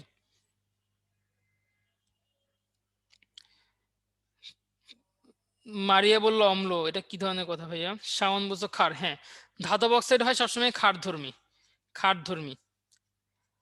আর ধাতু কি করে, ধাতু হচ্ছে তোমার, ধাতু ইলেকট্রন ত্যাগ করে, তাই না? যে ইলেকট্রন ত্যাগ করে তার হয় কি জারণ হয়, তার নিজের জারণ হয়, তাহলে সে অন্যকে বিজারণ করায়, তাই না? যে অন্যকে বিজারণ করায় আমরা বলি সে হচ্ছে বিজারক। তার মানে ধাতু হচ্ছে বিজারক বা বিজারণ ক্ষমতা ধর্মী বা বিজারণ ক্ষমতা যুক্ত, বা আমরা বললাম বিজারক ধর্মী বা বিজারক বললাম, বিজারক। আমি আবার বলি, ধাতু হচ্ছে ইলেকট্রন ত্যাগ করে, ইলেকট্রন ত্যাগ করা মানে হচ্ছে জারণ। যে জারণ, যার জারণ হয় সে তো অন্যকে বিজারণ করায়, তাই না? অন্যকে যে সে বিজারণ করাচ্ছে তাই হচ্ছে সে বিজারক। তার মানে আমার ধাতু হচ্ছে একটা বিজারক। তাহলে আমি এবার অধাতুতে আসি, এখানে হচ্ছে অধাতব ধর্ম, এখানে হচ্ছে অম্ল ধর্ম, কারণ অধাতুর অক্সাইড হচ্ছে অম্লীয়, এবং ও হচ্ছে জারক, ঠিক আছে? এইটুক যদি আমরা করি তাহলে এবার আসো নিচে, এই যে দেখো ধাতব ক্ষারধর্মী বিজারক যেগুলা, সেই ধর্মগুলোই নিচে থাকবে, কি বললাম, সেই ধর্মগুলোই পর্যায় নিচে থাকবে। আর যেগুলো ডান দিকে সেগুলো থাকবে পর্যায় সারণীর উপরের দিকে, বুঝছো? ডানেগুলো থাকবে উপরে, বামেগুলো থাকবে নিচে। এখন মনে করো তোমাকে জিজ্ঞেস করলো যে পর্যায় সারণীর ডান থেকে বামে, ভালো করে খেয়াল করো কথাটা, পর্যায় সারণীর ডান থেকে বামে অম্লধর্ম বাড়ে না কমে, বলো তো কি হবে? হ্যাঁ, আর জিনা বলছো কমে, হাজারা বলছো অ্যাসিড বাড়ে, আসলে বাড়বে না ভাইয়া, অনেকে বলছো বাড়ে। তাহলে একটু দেখো আমরা চিন্তা ভাবনা করি, প্রশ্ন ছিল কি ডান থেকে বামে অম্লধর্ম বাড়ে না কমে। আমি ডান থেকে বামে যাই, ডান থেকে আমি হেঁটে হেঁটে বামে গেলাম, দেখো বামে কি আমি অম্লধর্ম খুঁজে পাচ্ছি? অম্লধর্ম তো নাই, অম্লধর্ম তো ডান এনে ছিল, তাই ডান থেকে বামে অম্লধর্ম কমবে, বুঝতে পারছো? এখন মনে করো আমি জিজ্ঞেস করলাম যে পর্যায় সারণীর নিচ থেকে উপরে অম্লধর্ম বাড়ে না কমে, বলতো পর্যায় সারণীর নিচ থেকে উপরে অম্লধর্ম বাড়ে না কমে, নিচ থেকে উপরে বলছি, নিচ থেকে উপরে অম্লধর্ম বাড়ে না কমে। সাদি ইসলাম বলছো বাড়বে, রুবিনা বলছো বাড়বে, শাওন মন্ডল বাড়বে, ঠিক আছে আমরা দেখি কি হবে। দেখো নিচে আমরা বলছি নিচ থেকে উপরে, নিচ থেকে উপরে অম্লধর্ম বাড়ে না কমে? দেখো অম্লধর্ম হচ্ছে উপরে, তার মানে এখানে অম্লধর্ম, তার মানে সেটা বাড়বে। ব্যাপারটা বুঝতে পারছো? তাহলে ধাতব, ক্ষার ধর্ম, বিজারণ ধর্ম, বিজারক, এই ব্যাপারগুলোকে আমরা বাম দিকে রাখছি। অধাতব অম্ল ধাতবকে আমরা জারককে ডান দিকে রাখছি। যারা ডানে তারাই উপরে, যারা বামে তারাই নিচে। এবার তোমাকে ডান থেকে বামে বলুক, নিচ থেকে উপরে বলুক, উপর থেকে নিচে বলুক, যেমনে মনে তেমনে বলুক, তুমি এই জিনিসটা কল্পনা করে বলে দিবা যে কি হবে। ঠিক আছে? আমি কি আরেকবার বলবো? আচ্ছা আমি আরেকবার বলি তাইলে, আরেকবার বলি, যারা বুঝে নেই তারা একটু খেয়াল করো, যারা বুঝতে পারছো তারা চিল করো। আমি একটু পরিষ্কার করি, পুরোটা ক্লিয়ার করে আবার করতেছি। দেখো আমরা বললাম যে বামে থাকে ধাতু, তাই ধাতব ধর্ম। ধাতুর অক্সাইড হচ্ছে ক্ষারীয়, তাই ক্ষার ধর্ম, ক্ষারীয়। এবং ধাতু হচ্ছে বিজারক, তাই বিজারক লিখলাম এখানে। বামে হচ্ছে অধাতু, অধাতব ধর্ম, এবং সে অম্লীয়, এবং সে জারক। এবং বললাম বামে যা আছে তাই নিচে আছে, ডানে যা আছে তাই উপরে আছে। এখন যদি তোমাকে জিজ্ঞেস করে উপর থেকে নিচে ক্ষার ধর্ম বাড়বে না কমবে, তুমি কি বলবা বলো? এখন উপর থেকে নিচে ক্ষার ধর্ম কি হবে? উপর থেকে নিচে ক্ষার ধর্ম কি হবে? দেখো আমি উপর থেকে নিচে নামি, উপর থেকে নিচে নামতেছি, উপর থেকে নিচে নামতেছি, নিচে এসে দেখলাম যারা, তারা হচ্ছে কারা? এরা। এখানে ক্ষার ধর্ম আছে, দেখছো? তার মানে ক্ষার ধর্ম বাড়বে। একদম সহজ না? আমাকে যেদিকে যাইতে বলবে সেদিকে গিয়ে আমি দেখবো সেখানে কি আছে, যদি দেখি ক্ষার ধর্ম আছে তাহলে বাড়বে, না থাকলে সেটা কমবে। একদম সহজ। এখন এইগুলোর বাইরে আর কি আছে? এই 6টা ধর্মের বাইরে কি ধর্ম আছে? এর বাইরে আছে তোমার আয়নীকরণ শক্তি আছে, ইলেকট্রন আসক্তি আছে, এবং তড়িৎ ঋণাত্মকতা আছে। এই সবগুলোই তো সেম, এই তিনটাই তো তোমার বাম থেকে ডানে বাড়ে, উপর থেকে নিচে কমে, এছাড়া তো আর কিছুই নেই এগুলোর। তাহলে আমাদের সবকিছু সামারি হয়ে গেল। এখন এ যদি সবচেয়ে কঠিন করে তাহলে কি করতে পারে জানো? যদি সবচেয়ে কঠিন করে তাহলে বলবে যে 4টা যৌগ তুলে, মৌল তুলে দিয়ে বলবে যে পটাশিয়াম, সিজিয়াম, ফ্লোরিন, আর মনে করে বলবে যে অ্যাস্টাটিন, অ্যাস্টাটিন। 4টা মৌল তুলে দিয়ে বলবে এদের মধ্যে সবচেয়ে শক্তিশালী জারককে, সবচেয়ে শক্তিশালী বিজারককে, সবচেয়ে শক্তিশালী ধাতুকে, এরকম বলবে। তখন তুমি এগুলোকে বসাবা পজিশনের মধ্যে। তুমি বলো পটাশিয়াম কই থাকে পজিশনে? পটাশিয়াম থাকে একদম উপরে বাম দিকে থাকে, তাই না? ধাতুর মধ্যে আমরা জানি পটাশিয়াম থাকে এদিকে। সিজিয়াম কই? সিজিয়াম থেকে এদিকে নিচে থাকে পর্যায়। ফ্লোরিন কই থাকে? ফ্লোরিন থেকে এই বরাবর, ফ্লোরিন এই বরাবর থাকে। অ্যাস্ট্রিন কই থাকে? অ্যাস্ট্রিন থাকে যে 17 নম্বরের নিচে, অ্যাস্টাটিন এদিকে। এখন এদের মধ্যে সবচেয়ে বেশি জারক, সবচেয়ে শক্তিশালী জারক কে হবে তুমি বলো? সবচেয়ে শক্তিশালী জারক হবে যে হচ্ছে একদম ডান দিকে আছে, ডান দিকে এবং উপরে আছে যে, তাই না? জারক ধর্ম কই আছে? ডান দিকে এবং উপরে না জারক ধর্ম? তাহলে যে সবচেয়ে ডান এবং উপরে সে হচ্ছে সবচেয়ে শক্তিশালী জারক হবে। তাহলে আমার এ হবে সবচেয়ে শক্তিশালী জারক, তাই না? ঠিক এভাবে তুমি 70% প্রশ্ন ওই একটা ছবি দিয়ে অ্যান্সার করে ফেলতে পারবে। ব্যাপারটা জোস না? ঠিক আছে, এই হচ্ছে কথা, আমাদের চ্যাপ্টারটা শেষ।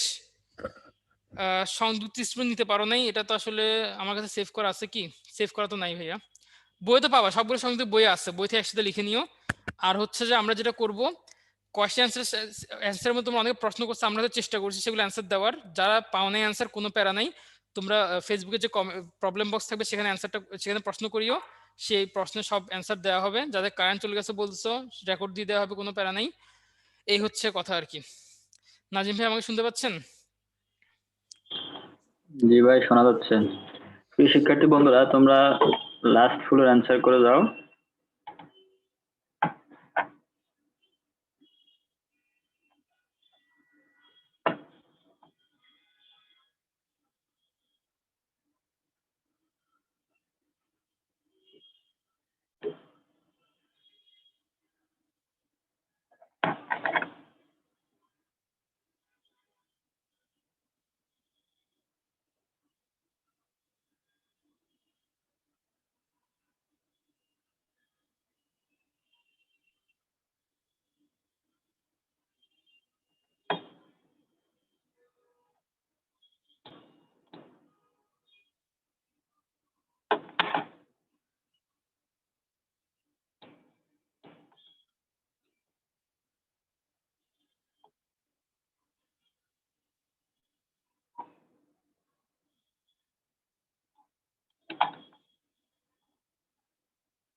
নাজিম ভাই ক্লাস শেষ করে দেন।